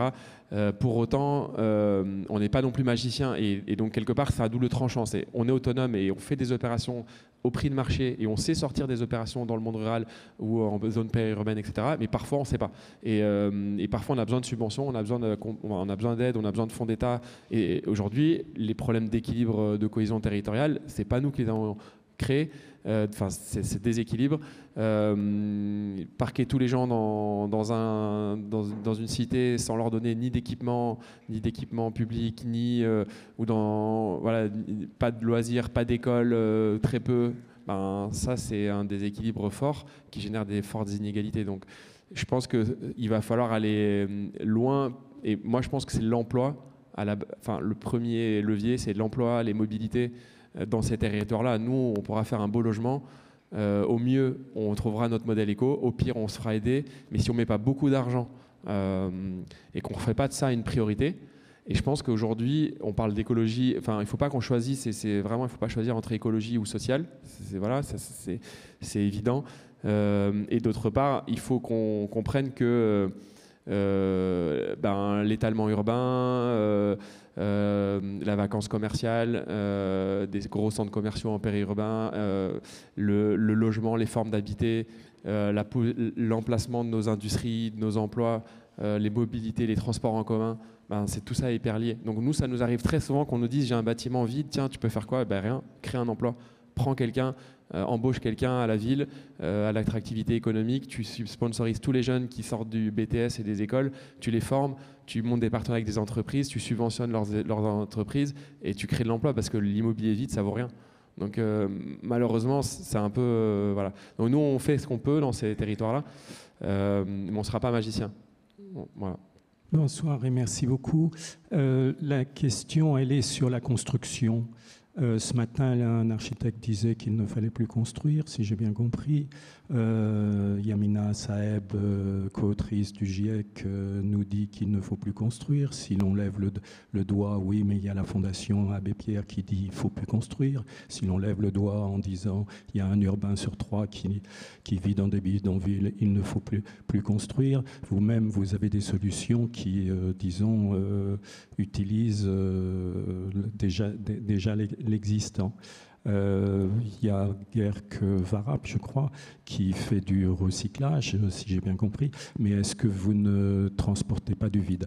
Mais ça, c'est une petite incise. Mais quelle est votre position par rapport à « faut plus construire » ? Le président des architectes de France dit lui-même « faut plus construire ». Donc nous avons ici un architecte aussi. Est-ce que finalement, il n'y a plus que de la rénovation à faire? Et est-ce que Vinci Construction doit abandonner tout de même une grande partie de ses activités? Merci. J'ai fait un froid. Oui, non, pas du tout, au contraire. Je pense que c'est évident. Et comme vous l'avez dit, la présidente elle-même de l'Ordre des architectes le reconnaît. On sait maintenant que une tonne d'un bâtiment, un mètre carré de bâtiment neuf, c'est une tonne de CO2. Donc c'est effectivement la règle générale. Il y a cette notion qui sort effectivement de gâchis immobilier qui est à côté du gâchis alimentaire. Effectivement, il y a suffisamment d'espace dans nos villes pour loger tout le monde. Alors, tout ça implique une manière nouvelle de penser les choses. À l'évidence, par exemple, en tant qu'architecte, c'est pas un problème parce que travailler sur le bâti, on n'est pas forcé de couler des mètres carrés de béton. Il y a plein de choses à faire, des petits réglages et peut-être de l'attention. Et ça, je trouve que c'est ça que j'entendais dans tous les projets dont on a parlé, c'est qu'on est dans l'attention sur ce qui fait le quotidien, ce qu'on touche tous les jours. Oui, c'est l'attention à l'usage. Quel usage on va faire du lieu, quelle conception on va proposer. Et en effet, l'existant peut être réinventé. Donc oui, on ne construira plus de neuf, peut-être. Enfin, on va malheureusement construire ou beaucoup moins encore, de neuf, on veut en construire mais moins. on va quand même reconstruire certaines choses. Cette semaine, je discutais avec un architecte qui était spécialisé sur le Japon. Par exemple, au Japon, pour eux, c'est normal parfois de démolir et reconstruire quand l'objet est totalement obsolète. Donc peut-être que demain, on ne fera plus de neuf pur, mais on pourra réhabiliter de l'existant, on pourra démolir, reconstruire, on pourra restructurer. J'ai eu un exemple, par exemple, sur un projet sur lequel j'ai travaillé sur Vigneux-sur-Seine, en Île-de-France, où c'était un IGH en bâtiment, mais qui apportait tellement de complexité qu'en fait, il a été décidé de réduire la hauteur du bâtiment. Donc on n'a pas démoli, mais on a réoptimisé le projet dans son intégralité. Donc il y a quand même des choses qui sont possibles, et l'avenir de Vinci, ou même l'avenir des exploitants ou des concepteurs comme une Man Building est très large. Voilà. Après, oui, on est dans une phase de transition, on est tous en train de réinventer nos modèles. Donc nous, on a la chance d'être là que depuis 2019, donc c'est assez facile pour nous et c'est beaucoup plus agile. Et les structures qui sont là depuis plus longtemps sont en train de vivre cette transition. Et c'est ce que l'on voit aujourd'hui, parce qu'on parle beaucoup de crise de l'immobilier, mais on va surtout parler de transition immobilière. Donc toutes les réflexions autour du reconstruire, autour de l'amélioration de la conception, la finesse de l'usage pour mieux concevoir, va être au cœur des problématiques. Voilà. Et l'aspect économique, en effet, est important pour nous tous pour pouvoir pérenniser nos modèles. Mais ce qui est aussi intéressant, c'est de voir qu'il y a de nouvelles typologies d'investisseurs qui viennent aussi. Avant, ça pouvait être des investisseurs institutionnels. Aujourd'hui, on voit la force publique beaucoup plus présente. La Banque des Territoires a été citée à plusieurs reprises. CDC Habitat a été cité à plusieurs reprises. Mais on a aussi des investisseurs particuliers qui s'intéressent de plus en plus aussi à l'immobilier solidaire, à l'immobilier durable. Donc, on va aussi avoir d'autres solutions qui seront peut-être un peu plus citoyennes et un peu moins institutionnelles. Pour savoir si cette notion d'adaptation et de transition écologique est commencée à être... Vous voulez formuler avec les écoles, c'est formalisé. Et comment vous sélectionnez vos étudiants pour faire le chantier? Et est-ce que c'est sanctionné par un diplôme ou ils font ça bénévolement? Merci. Alors justement, c'est ça qui est intéressant. Il y a des tensions, ouais, au sein des écoles sur différents modèles. Hier soir, j'étais à une conférence complètement délirante. Il y avait une architecte à l'école qui nous expliquait les hectolitres de béton qu'elle avait coulés pour gagner quelques mètres carrés. C'était complètement absurde. Il y a des tensions. Alors moi, et vous dites comment vous sélectionnez vos étudiants? Je vais vous dire, la bonne nouvelle, c'est que c'est plutôt les étudiants qui nous sélectionnent. Et j'ai la chance, par exemple, dans mon studio, dans les projets, les programmes pédagogiques que je présente, je fais toujours le plein. Donc il y a beaucoup d'étudiants qui sont en demande. Je suis arrivé qu'à 16h aujourd'hui, j'ai passé une partie de la journée aux Amarres, de l'autre côté de la Seine, où l'association Aurore organisait, enfin des gens de l'association Aurore organisaient avec tout plein d'acteurs le réseau des maisons accueillantes en France. Et là-dedans, il y avait un bon tiers et une bonne moitié d'architectes. Les architectes, entre autres, parce que alors, vraiment, il y a plein de gens, il n'y a pas du tout que les architectes, il y a plein de gens, et de la jeune génération qui sont demandeurs d'un modèle différent et qui espèrent le retrouver dans la formation. Bonjour et merci de prendre la question. Vous avez tous parlé de logement, de mal logement, d'accès au logement et de tout ce que vous faisiez assez innovant en fait pour loger les gens d'une manière qui soit pas nocive à l'environnement, enfin en mode adaptation, transition. Mais est-ce que personne parlait d'intégrer des projets agricoles en fait de proximité en ville, en lien avec toutes ces nouvelles constructions ou ces constructions adaptées? Et vous, monsieur, vous disiez à l'instant que le gaspillage alimentaire, le gaspillage immobilier et l'accès à l'alimentation et l'accès au logement, c'est vraiment deux énormes sujets, enfin, me semble-t-il. Hein. Et voilà, et dans ces nouveaux projets immobiliers ou nouvelles formes d'habiter, moi, personnellement, compte tenu d'une certaine expérience dans le travail dans les cités, il me semble absolument indispensable de aussi transitionner ça et de faire en sorte que tout le monde ait accès non seulement à une alimentation de qualité, mais ça c'est impensif, mais en fait finalement à produire soi-même sa nourriture en fait et reconnecte avec le vivant tout simplement pour se rendre compte que c'est important et que si on ne fait pas quelque chose, on va tous disparaître. En vrai, bon, on va tous disparaître, mais peut-être pas. Vous voyez ce que je veux dire, quoi. La reconnexion au vivant, à l'alimentation, au fait qu'on la produit nous-mêmes et que en fait, il y a peut-être 2 ou 3 générations, tout le monde produisait sa nourriture. Aujourd'hui, il n'existe plus qu'une plante pour les enfants, c'est la rose, et plus qu'une feuille verte, c'est la menthe, quoi. Donc peut-être que, est-ce qu'on ne mettrait pas ça, enfin bref, qu'est-ce que vous en pensez ? Dans le cadre d'Human Building, tout à l'heure, je parlais de jardin, je parlais de terrasse. Donc oui, il y a bien des espaces. Après, est-ce que cet espace va devenir un espace productif ? Ça, ce sera au choix des locataires. Parce qu'il faut aussi laisser le libre arbitre aux locataires de vouloir s'emparer de cette thématique. Les amener dans une dynamique sur laquelle ils ne sont pas réceptifs, pour nous, ne fonctionnerait pas. Donc en effet, c'est des thématiques qui sont évoquées, c'est des suggestions, donc on vient les soutenir et leur proposer des outils. Mais ensuite, c'est la volonté de chacun de vouloir faire et la capacité à pouvoir se former et avoir du temps disponible pour pouvoir traiter ce sujet. Ensuite, il y a aussi des partenariats qui sont menés. Dans certaines villes, il y a des jardins ouvriers. Donc, par exemple, des résidents peuvent aller faire le jardin ouvrier de la ville. Il y a des interactions aussi avec des commerçants, des primeurs, des AMAP qui peuvent venir aussi dans les lieux pour pouvoir être un lieu à la fois de distribution dans l'espace partagé, mais qui permet aussi de bénéficier aux locataires. Mais il n'y a pas un modèle. On est vraiment sur cette vision du sur-mesure. Je pense, pour pouvoir s'adapter en fonction des territoires, en fonction des personnes qui vont venir vivre et de leur capacité à s'engager sur cette thématique. Voilà. J'aimerais ajouter quelque chose. C'est une expérience qui est en fait un peu personnelle aussi. J'habite dans le quartier de Belleville à Paris, dans une résidence des années 60 qui a beaucoup d'espaces verts. Il y a au moins 1 hectare d'espace vert. Il y a une grosse dizaine d'années, j'ai lancé moi-même le jardin partagé de l'immeuble, qui a vivoté pendant 4-5 ans. Alors, il y avait celui qui mettait sa menthe, il y a celui qui mettait son framboisier. Un jour, on nous avait offert une vigne. Bon, mais tout ça vivotait. Et puis un jour, le jardin s'est mis à exploser. Mais pourquoi ? Parce qu'en fait, il y a une personne qui a...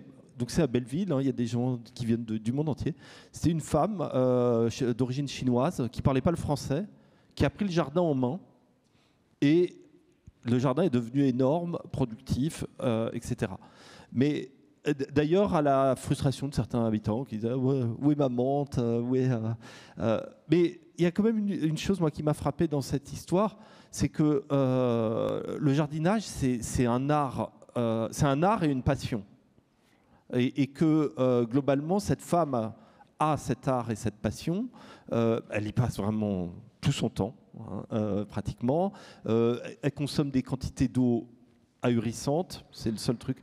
Mais parce que sinon, ça ne marche pas, quoi. Et globalement, et la productivité, bon, elle n'a pas du tout pris l'ensemble de l'hectare, elle a pris environ 200 mètres carrés, mais la productivité de tout ça est relativement faible et en plus de qualité assez douteuse. C'est-à-dire que tout le monde est à peu près... D'ailleurs, personne ne sait où ça part, la nourriture qu'elle produit, mais personne n'a trop envie d'en manger trop parce qu'on sait que c'est pas de la super terre, quoi. Et donc tout ça pour dire que c'est le jardin ouvrier, c'est une culture et un investissement énorme Moi d'ailleurs, c'est moi qui ai lancé le jardin partagé, mais moi-même j'ai rien foutu parce que dès que je mettais un truc, il poussait pas et il crevait tout de suite. Donc ces choses-là, ça demande quand même beaucoup d'espace et beaucoup de temps. Voilà. Oui, mais est-ce que c'est vraiment nouveau? Est-ce que le Paris du 19e siècle, il avait plus d'autonomie alimentaire? Avec le Grand Paris, à Argenteuil, etc. Mais le Paris intramuros, il n'était pas non plus dans l'autonomie alimentaire. Lors des échanges avec les divers intervenants, on a parlé d'alliance et notamment on a parlé aussi de cercle vertueux. Tous les intervenants utilisent cette méthode et notamment il y a pas mal d'alliances qui se font avec des chantiers d'insertion qui, alors là je parle sur le volet social bien évidemment puisqu'on est tous des acteurs qui prenons cette question sociale avec beaucoup d'égards. Mais au niveau des chantiers d'insertion, il y a beaucoup de liens qui sont faits, notamment sur les chantiers d'insertion de maraîchage, pour livrer des personnes à proximité et pour faire des prix qui soient accessibles aux plus vulnérables ou aux plus fragiles, donc des prix différenciés. Et ces alliances existent, et elles existent dans les modèles, notamment d'habitat partagé, ou d'alliances qui peuvent exister avec les acteurs, ou dans des tiers-lieux qui sont créés, qui permettent d'être des lieux pour approvisionner. Juste, moi j'ai une question, parce que je sais qu'il y a quelqu'un de chez vous qui est investi dans une ville qui s'appelle Lorme. T'es pas au courant de ce projet? Non, parce qu'effectivement, il y a des... Lorme, c'est une toute petite ville de la Nièvre, et il y a des volontés de s'investir. Je suis pas au courant de tout, donc c'est tant mieux. C'est le but. Non, peut-être juste. En fait, je pense, nous, on n'a parlé que du logement parce que c'était plus voilà, mais on intervient sur des projets d'activité, des tiers-lieux, etc. Donc c'est une dimension. Après, peut-être pour répondre à votre question, nous, on se voit plutôt comme. On cherche encore, hein, c'est quoi notre mission, notre rôle, etc. Mais peut-être un des éléments, c'est on essaie de se redonner collectivement une capacité d'agir à travers l'immobilier, parce que l'immobilier, c'est un outil qui nous en capacite très fort. Donc, typiquement, si vous avez 1 million d'euros à placer, vous mettez 1 million, vous empruntez 3 à la banque, vous remboursez ça pendant 15 ans, dans 15 ans, vous avez 4 millions. Donc c'est simple, mais il faut avoir ce million. Donc les foncières comme nous, on les a pas, les millions de départ, donc on galère à les trouver, etc. Mais en fait, il faut qu'on se redonne une capacité d'agir et d'agir selon nos problématiques et nos enjeux en tant que citoyens. Et donc nos enjeux, c'est comment on habite, on en parle pas mal, comment on vit ensemble, on en a parlé aussi un peu, comment on se nourrit, comment on fait la fête, comment on se cultive, etc. Donc nous, là je passe plutôt au sens Belleville, on se voit comme un outil pour se permettre collectivement de remettre la main sur l'immobilier à travers le système existant, parce qu'on utilise le système qui existe, pour se redonner de la capacité. Donc par exemple, comment on peut racheter un cinéma pour refaire vivre un cinéma à prix libre, ou comment on peut racheter des terres pour pouvoir cultiver, mieux se nourrir, etc. Et généralement, on s'appuie beaucoup sur les acteurs locaux, dont c'est eux leur spécialité, collectifs, militants, citoyens, etc. Donc après, sur la question de l'agriculture, il y a des pros comme Terre de Liens que vous devez probablement connaître, des foncières comme Terre de Liens. Donc il faut que nous aussi, on trouve notre endroit, à quoi on sert, fonction de notre ADN, fonction de tout ça. Donc on n'est pas des purs acteurs de l'agriculture ou de l'agriculture urbaine, mais il faut qu'on retrouve en effet des moyens de remettre la main sur du foncier pour en faire bon usage. Et ça en fait partie, quoi, clairement.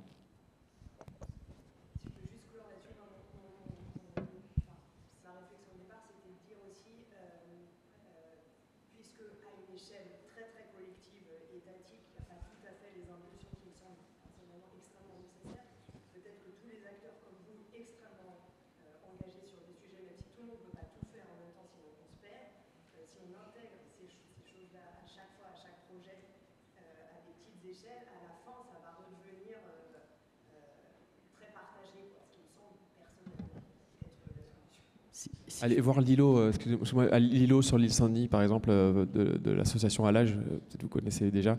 Là, c'est des fleurs, mais ils font vraiment des choses exceptionnelles. Donc voilà, c'est aussi, il y a des bons exemples. Alors, je me permets 2 secondes, mais quand on fait cette école à Miramas, donc, pour ne pas les nommer, le choix de la collectivité et du coup l'accompagnement que l'on fait autour de ce choix, container, objets recyclés, recherche d'isolation et ainsi de suite, il avait pour objet et il a été accompagné comme ça auprès des enfants. Donc la municipalité, quand elle a fait le choix, elle nous a obligés d'ailleurs à venir en discuter avec les enfants pour qu'on se réapproprie une réouverture des champs des possibles. Moi j'ai l'habitude de dire que nous ne sommes rien. À l'échelle du temps, nous ne sommes rien. Et que peut-être qu'une des crises de la sortie du Covid, c'est de réapprendre cette humilité-là, avec la nécessité de réinvestir un certain nombre de champs, de réouvrir ce champ des possibles, quoi. Voilà. Donc, on porte, parce que dans l'inclusion, c'est notre objet, de dire ce qui est cassé, mal aimé, pas voulu, au sens humain du terme. On essaie de le rebâtir pour lui redonner une nouvelle vigueur et lui redonner du sens à la vie. Se faire sens, on essaie de le porter au travers de nos produits. Alors, comme tu le dis, c'est peut-être epsilonien, sauf que les gouttes d'eau, au fur et à mesure, font un verre qu'on arrive à boire. Donc, mais cet objet-là, il a ce sens-là. Quand on est issu de l'IAE, on porte intrinsèquement la notion de formation. Donc la notion de transmission. D'ailleurs, je le disais, principalement autour du geste, parce qu'on va travailler ces populations en migration. Donc on est percuté aussi par les histoires de ces gens qui sont en migration pour diverses raisons, économiques principalement, mais pas que. Hein. Moi, j'ai eu des plus belles histoires de formation, je vais faire la digression, c'est un Afghan qui a migré sous les camions pendant 18 mois. Sur la première phase d'arrivée des talibans, son papa était le chef du village, donc sa mère et son père ont été décapités. On lui a mis dans chacune des mains la tête des parents en lui disant « ce sera toi le prochain ». Voilà. Il est arrivé chez nous, il avait 16 ans, aujourd'hui il est chaudronnier, formé, heureux. Je vous mets au défi de venir sur l'usine voir et me dire c'est lui.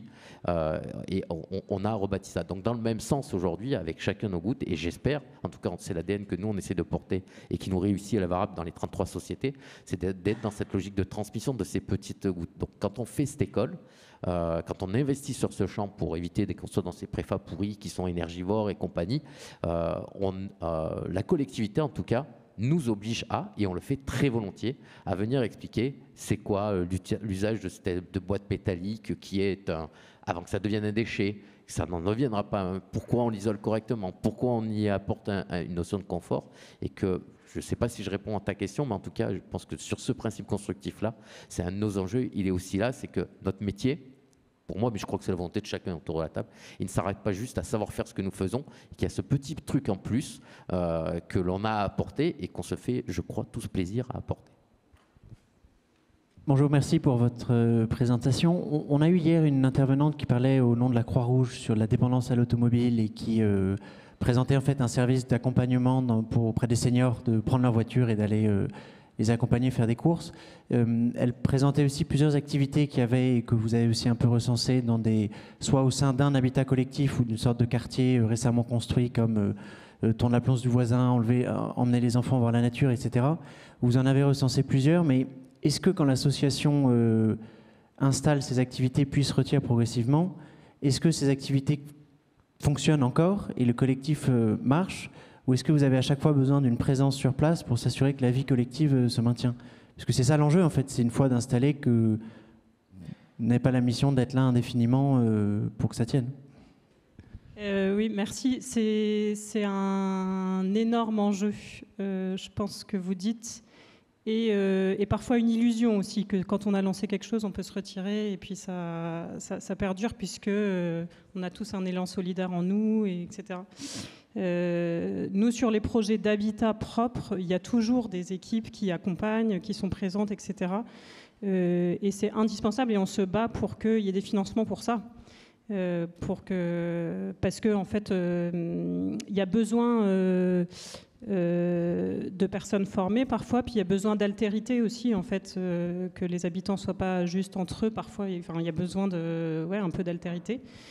Donc là-dessus, on se bat beaucoup. Après, on a d'autres expérimentations qui ne sont pas strictement de l'habitat, mais où on vient dans des résidences de logements sociaux, par exemple, pour essayer d'aller repérer les personnes très isolées, etc. Et ça, c'est l'un de nos enjeux. Nous, on croit beaucoup que si on se retire, enfin nous ou n'importe qui, ça peut péricliter. Enfin, il faut cette présence-là, il faut qu'il y ait quelqu'un soit moteur, il faut qu'il y ait quelqu'un qui n'habite pas sur place aussi, qui vienne faire respirer. Donc oui, c'est important de se battre pour ça. Non, je suis content que tu aies répondu ça, et peut-être le parallèle qu'on peut faire, si on prend la question par rapport au tiers-lieu, au logement, je pense qu'il faut juste bien faire la distinction dans le logement d'urgence, et j'en suis pas du tout un spécialiste. Le travail que vous faites, l'accompagnement social font ces associations, ces entreprises, et il est énorme, et il faut vraiment pas confondre. Moi, c'est le seul truc que j'aime bien répéter quand on fait du transitoire, etc. En fait, il y a avec et sans accompagnement social, et c'est pas du tout la même chose. Donc, faut aussi qu'on s'acculture à comprendre collectivement, nous, mais aussi les élus, de qu'est-ce que c'est une solution vs une autre. Et je pense que ce que tu viens de dire est clé.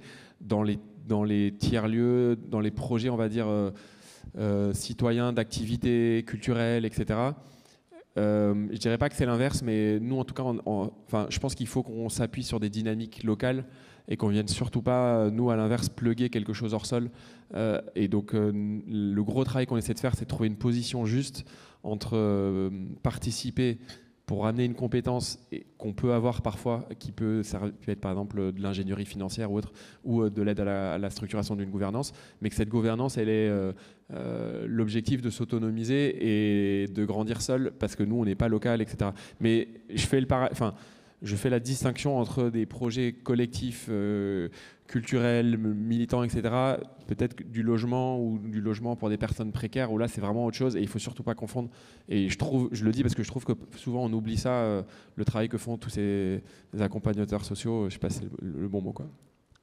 Je me permets de rebondir du coup, mais je trouve c'est aussi, je suis d'accord avec ce que tu dis, et c'est aussi une manière de ne pas confondre les rôles et de remettre chacun aussi à sa juste place. En fait, si on accueille des personnes qui ont vraiment besoin d'un accompagnement social à ce moment-là, et qu'en fait on ne permet pas ça, c'est pas juste non plus en fait de leur dire vous avez un logement, mais maintenant tu vas stagner dans ta situation, ça va pas avancer, et c'est pas juste.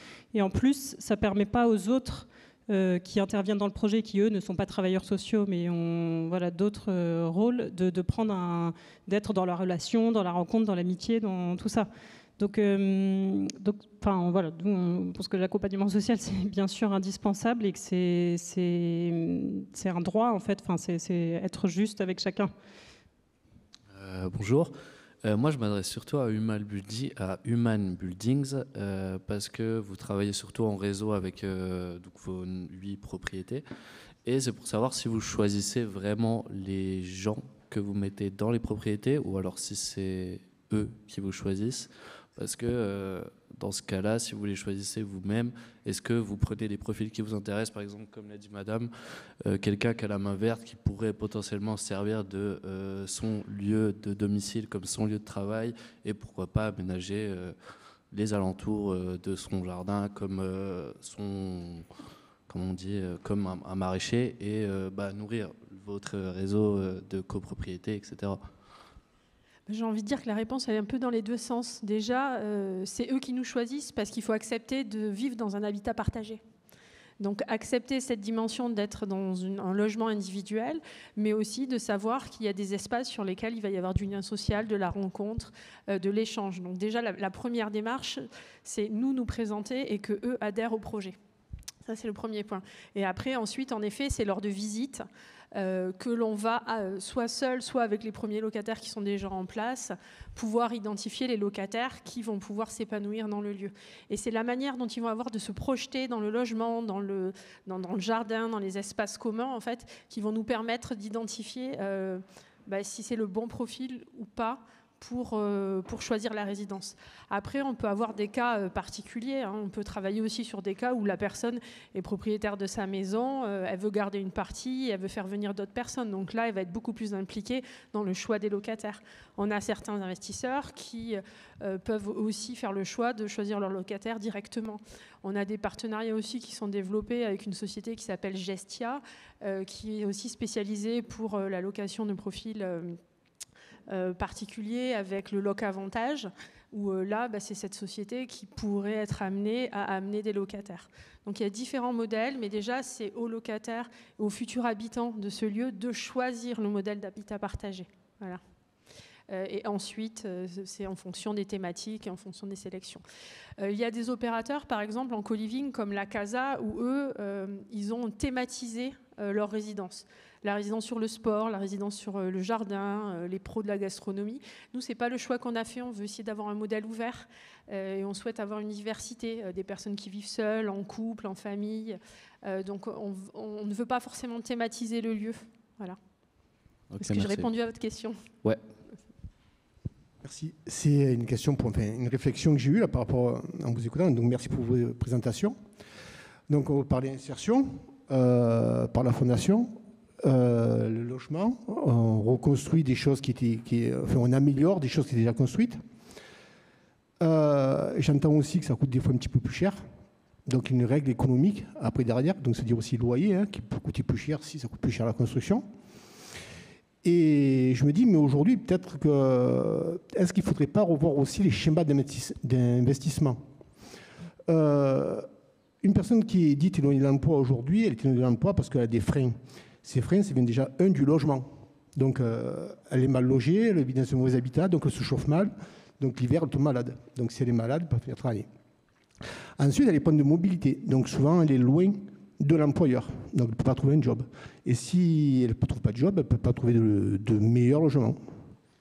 Et la question la suivante, c'est est-ce qu'il ne faudrait pas, finalement, remettre un petit peu les choses qui se faisaient avant et solliciter les entreprises qui vont employer des personnes dans vos projets. Parce que finalement, ce coût, que vous dites, qui coûte plus cher aujourd'hui, finalement, ça peut être un investissement. Parce que si, je dis n'importe quoi, mais Renault, par exemple, ou Alcatel, on s'en fout, ils participeraient à vos projets, ben finalement, il faut un investissement sur des personnes.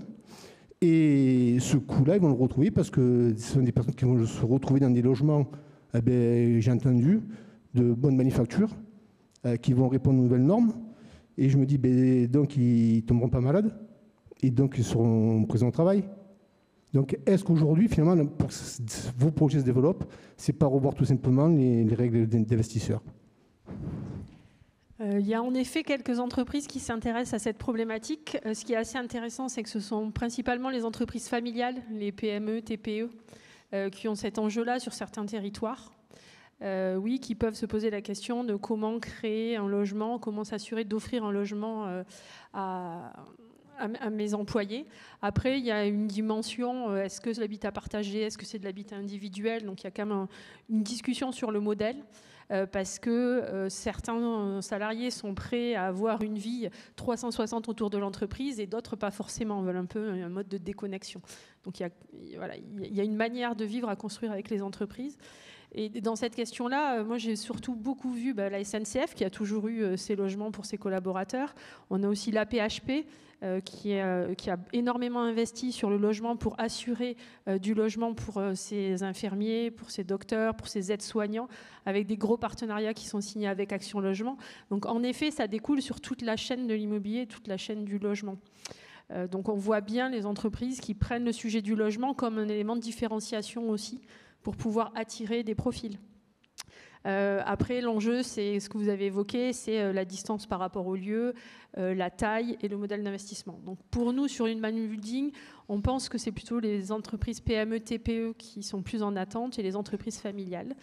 Et peut-être que pour les gros acteurs, ce seront plutôt les bailleurs sociaux qui vont aller jouer ce rôle-là avec le logement intermédiaire. Merci. Juste un petit mot. Je ne sais pas, il y en avait maintenant, il n'y a pas.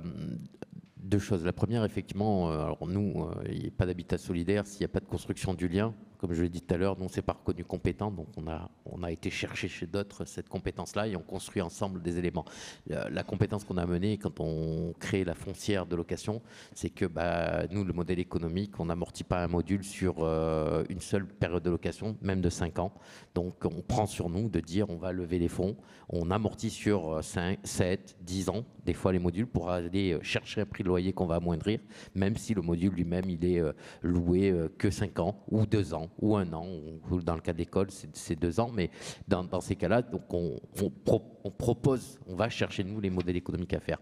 Mais là où je voulais surtout rebondir, c'est l'entreprise, elle va se poser, je pense qu'en PACA, on a la même pression foncière aujourd'hui qu'à Paris, et c'est pas que lié à la ligne TGV, bien au contraire, mais quand on travaille avec, aujourd'hui on travaille avec la Chambre d'agriculture, une commune, et des viticulteurs, dans des gros domaines. Une pression foncière monumentale, ils n'arrivent plus à loger les salariés, donc ils s'obligent aujourd'hui à avoir une réflexion qui va au-delà même de leur propre contour, de leur propre domaine, et pour que la collectivité s'investisse sur un lieu pour loger un peu tous les salariés, ce qui répond aussi à une demande qui est que les viticulteurs d'ici, la réponse des salariés, c'est dit je travaille et je vis avec la personne pendant 3 mois. Non, ça ne va pas le faire, on va finir par se mettre sur. Mais s'ils sont plusieurs, issus de plusieurs domaines, on recrée. Et la collectivité s'investit pour faire de l'accompagnement. Et on traite la question de la mobilité vers les fameux domaines parce qu'on veut être sûr qu'ils soient le matin au démarrage du domaine et ainsi de suite, quoi. Donc en fait, d'un siècle, moi, à titre personnel, je disais qu'on sort d'un siècle de la dichotomie où chacun a fait sa vie. D'ailleurs, Léonard, je pense que c'est lié à Léonard de Vinci, mais il est à la fois artiste et à la fois scientifique. Et nous, on a réinventé la dichotomie à tous les niveaux. Donc peut-être qu'un jour, on va réinventer les parallèles. Et je pense que c'est ce qu'on est quelque part poussé à faire. Et quand on a des réflexions comme ça d'entreprises qui se retrouvent dans une difficulté, donc du coup qui sont obligées de se dépasser complètement de leurs habitus pour répondre à leur objet économique, je trouve que c'est super intéressant. Quand on travaille sur ça avec des viticulteurs, parce qu'en plus c'est pas l'image que donne l'exploitant agricole d'être au cœur de l'innovation, en fait si, ils peuvent se retrouver par contrainte économique à réinventer des modèles et là notre rôle, je pense que c'est intéressant dans nos postures, c'est de les accompagner avec nos outils à nous, quoi. Bonjour, j'ai une question. Je voulais revenir un peu sur la dynamique des lieux. J'ai visité la ferme du Rail à Paris, c'est près du canal de l'Ourcq, et il y a 15 logements de réinsertion sociale, une résidence sociale de 5 logements pour les étudiants, une exploitation agricole et un restaurant. Et donc et je crois que les résidents, c'est pas que je crois, c'est que je suis sûr, les résidents ont des repas le midi et le soir au moins. Donc est-ce que vous connaissez d'autres initiatives qui mélangent comme ça? Ça pourrait être aussi, on imagine, un atelier de réparation, des lieux d'habitation plus des activités. Est-ce que vous en connaissez d'autres? En tout cas, ce projet, je le connais bien. C'est un projet porté en plus par Clara Simé, architecte. On en a un côté avec elle aussi, le TLM, qui est justement à quelques centaines de mètres. En tout cas, sur la petite ceinture également, qui est un tiers-lieu. Mais j'en ai présenté un tout à l'heure de logement, je ne sais pas si vous avez vu, je suis passé très vite sur les photos, mais du logement étudiant sur 5 étages, couplé. Donc c'est une ancienne fabrique de caoutchouc à Ivry-sur-Seine. Donc c'est deux immeubles d'activité qui étaient utilisés par une entreprise de caoutchouc qui encadrait un immeuble de logement qu'ils ont racheté, puis ils l'ont laissé vide parce que ça leur servait à rien. Et quand on a racheté tout. Et donc on a maintenu des artisans à gauche et à droite et on a mis du logement étudiant au milieu avec une association qui s'appelle la CLEF. Et donc c'est une association d'étudiants autogérés. Et on a 5-6 apparts, 3 chambres par étage. Et les logements sont à, je ne vais pas dire de bêtises, je crois 350 €, 350 € la chambre. Et ils vivent à 3 dans un appart. Donc ça existe, il y en a plein, franchement. Enfin, en fait, la question de multiplier les activités, elle a énormément de sens pour pouvoir créer une péréquation économique, pour que ça vive tout le temps, etc. Donc je pense qu'après la ferme du Rail, j'ai plus le nom du bailleur social qui a l'initiative de ce projet sur la partie, mais les bailleurs sociaux sont des bons acteurs pour porter ces projets. Et je profite d'avoir le micro pour la question aussi précédente, qui est liée à mon sens, mais en fait, la question sur les entreprises, en fait, vous avez parlé de pas mal de bon sens. Enfin, pour moi, ce que vous avez dit, c'est en fait, il faut du bon sens dans les projets qu'on fait, c'est-à-dire vivre, travailler, ou enfin, le coût des soins, le coût. En fait, je pense qu'on a complètement oublié que tout était lié, qu'il fallait penser global, et que finalement, c'est pas en réhabilitant deux logements ou en faisant un peu de ci, un peu de ça qu'on va vraiment régler les problèmes. Et donc, au fond, on peut faire le parallèle avec l'écologie, avec nos ressources. Hein. Si moi, je suis investisseur, donc nous, Belleville, on est investisseur. Quand j'investis, quand vous mettez 1 million sur la table, même quelques dizaines de milliers d'euros, je ne sais pas si vous trouvez logique, vous, d'être jamais allé voir dans quoi vous investissez, de jamais être allé visiter l'immeuble, de jamais être allé voir les voisins. J'ai participé à des projets de plusieurs dizaines de millions d'euros par le passé. On n'allait pas voir les voisins, on n'allait pas aller voir les commerçants. On faisait un chantier énorme et puis les commerçants ils étaient écrasés. Et puis derrière, ou alors on vient mettre une concurrence. Mais si le commerçant il crève à côté de mon local, on va pas tarder à y aller non plus. Si on construit tout avec des ressources qui sont épuisables, ben, qu'est-ce qu'on fait demain? Si j'ai investi dans une ville mais que derrière tout s'écroule. Et donc en fait, on a vraiment perdu, je trouve, la question du bon sens dans l'investissement. Et donc je pense que dans les actions qu'on doit se reposer, c'est dans quoi j'investis. Et donc là, je reviens sur la question de la consommation, mais on est des investisseurs, la manière dont on consomme. Quand vous investissez, est-ce que vous voulez gagner vite et beaucoup, ou est-ce que vous voulez gagner moins et dans longtemps, et qu'est-ce que ça a comme impact? Et vraiment, c'est des choses qu'on voit au quotidien. C'est-à-dire que nous, si on lève des fonds à 7%, eh ben, il faut que le projet il crache 7%. Mais si je l'élève à 4, il en crache 4, ça va très bien. Et entre 7 et 4, eh ben, il y a une différence de loyer qui est phénoménale, ou il y a une différence de qualité de matériaux, ou il y a une différence de pouvoir travailler avec des gens en insertion, ou de faire de l'agriculture quand on avait un terrain qui était vierge au lieu de le rebâtir, etc. Donc en fait, il y a vraiment eu nous en tant qu'investisseurs, je disais souvent avec Belleville, si je voulais gagner beaucoup d'argent, je ferais Belleville, j'aurais juste pas encadré mon enrichissement personnel. Mais sinon, je ferais la même chose. Et les investisseurs qui mettent énormément d'argent dans un produit qu'ils ne connaissent pas, qu'ils n'ont pas visité, dans les mains de quelqu'un qui gère des lignes, moi j'appelle ça un mauvais investissement. Et c'est la base. Donc aujourd'hui, on s'appelle foncière solidaire, on s'appelle parce qu'il faut se démarquer. Et parce que la majorité du système ne fait pas ça, mais en réalité on devrait être juste des acteurs de bon sens. Il faut prendre soin des gens qui habitent, parce que quand tu détiens un local ou un logement, ben, si le gars ne paye pas, ben, tu n'as plus de loyer. Donc soit tu le fais de manière intéressée, soit de manière convaincue, mais le résultat, je pense qu'il faut, en tout cas il faut déjà rappeler que même si tu n'es pas convaincu, tu as un intérêt à prendre soin des ressources des gens, des bâtiments, à pas construire comme vous avez dit, etc. Donc je fais un petit lien par rapport à ça. Et juste d'ailleurs pour abonder dans ton sens, je vous invite à aller voir le site de Belleville parce que c'est étonnant, vous faites des offres d'investissement pour participer à votre projet, à vos projets, et ça bascule sur un autre site, je ne sais pas ce que c'est, mais où il y a plein de propositions d'offres d'investissement dans l'économie sociale et solidaire. C'est assez étonnant, quoi. J'avais jamais vu ça ailleurs. Je vais regarder, parce que c'est peut-être le site de l'ITA dont tu parles. Comment dis-tu ? Je ne sais pas si c'est le site de... Ça renvoie vers le site. C'est un lien qui vient de votre site internet, okay. Ça c'est certain. Je vais regarder. Et vous invitez à investir chez vous. Et en fait, le site qui regroupe les investissements, c'est que des investissements dans l'économie sociale et solidaire, avec des descriptions très détaillées de tous les projets. Enfin, c'est assez intéressant quand même. Trop bien. J'ai l'impression que je connais mieux. Non, mais en fait, je vais regarder exactement de quoi tu vas me montrer exactement de quoi tu parles, parce qu'on en a puis parfois j'ai des trous de mémoire, mais en fait aujourd'hui, c'est pour ça que j'ai un doute, parce qu'on n'a pas de campagne ouverte de financement participatif en ce moment, donc ça doit faire référence à une ancienne campagne. Mais donc l'ITA.co est une plateforme de financement participatif pour des projets de l'économie sociale et solidaire, donc je pense que c'est à ça dont tu fais référence. Mais en tout cas, citoyens, aujourd'hui, il y a beaucoup d'acteurs dans la finance, donc on a un peu parlé mais de la finance solidaire. on a un énorme impact. Je pense ce matin, il y avait Cécile Duflo qui était là, qui avait produit avec Oxfam un rapport sur le poids de votre argent, de notre argent. Regardons ce que ça pèse. Les entreprises comme nous, comme celles qui sont là, mais d'autres, on a besoin de ces fonds-là. Et en fait, vos attentes de rendement, elles ont un impact, parce que si vous vous dites j'ai quelques milliers d'euros à placer, mais je veux 7%, on va devoir créer des projets qui génèrent 7%.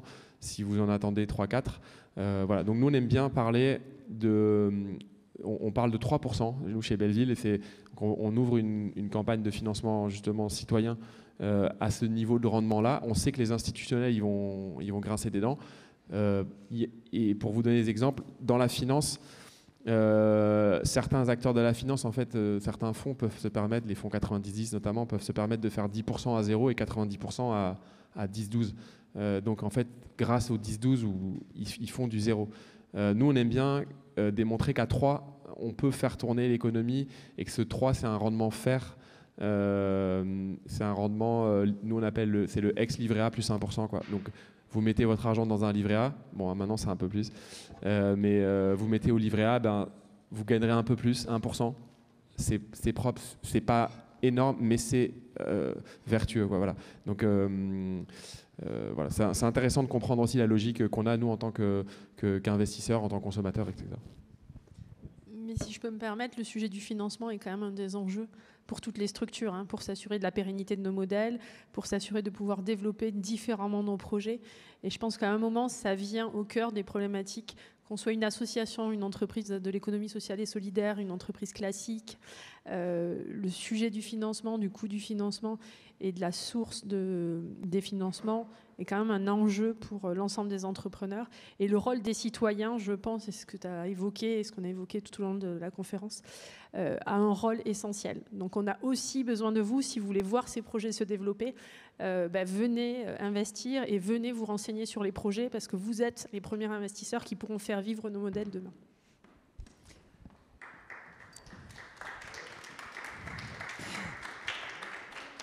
Donc je vois que Lucas nous fait quelques signes, nous arrivons à la fin de la séquence, nous avions encore plein de sujets, je pense, à aborder. Nous avons refait en partie tout un tas de sujets lors de discussions autour d'un déjeuner. Donc nous restons un petit peu à côté parce que je vois qu'il y avait des mains qui se levaient. Je suis désolée, on va devoir passer à la prochaine séquence, mais nous sommes à côté pour répondre à vos questions.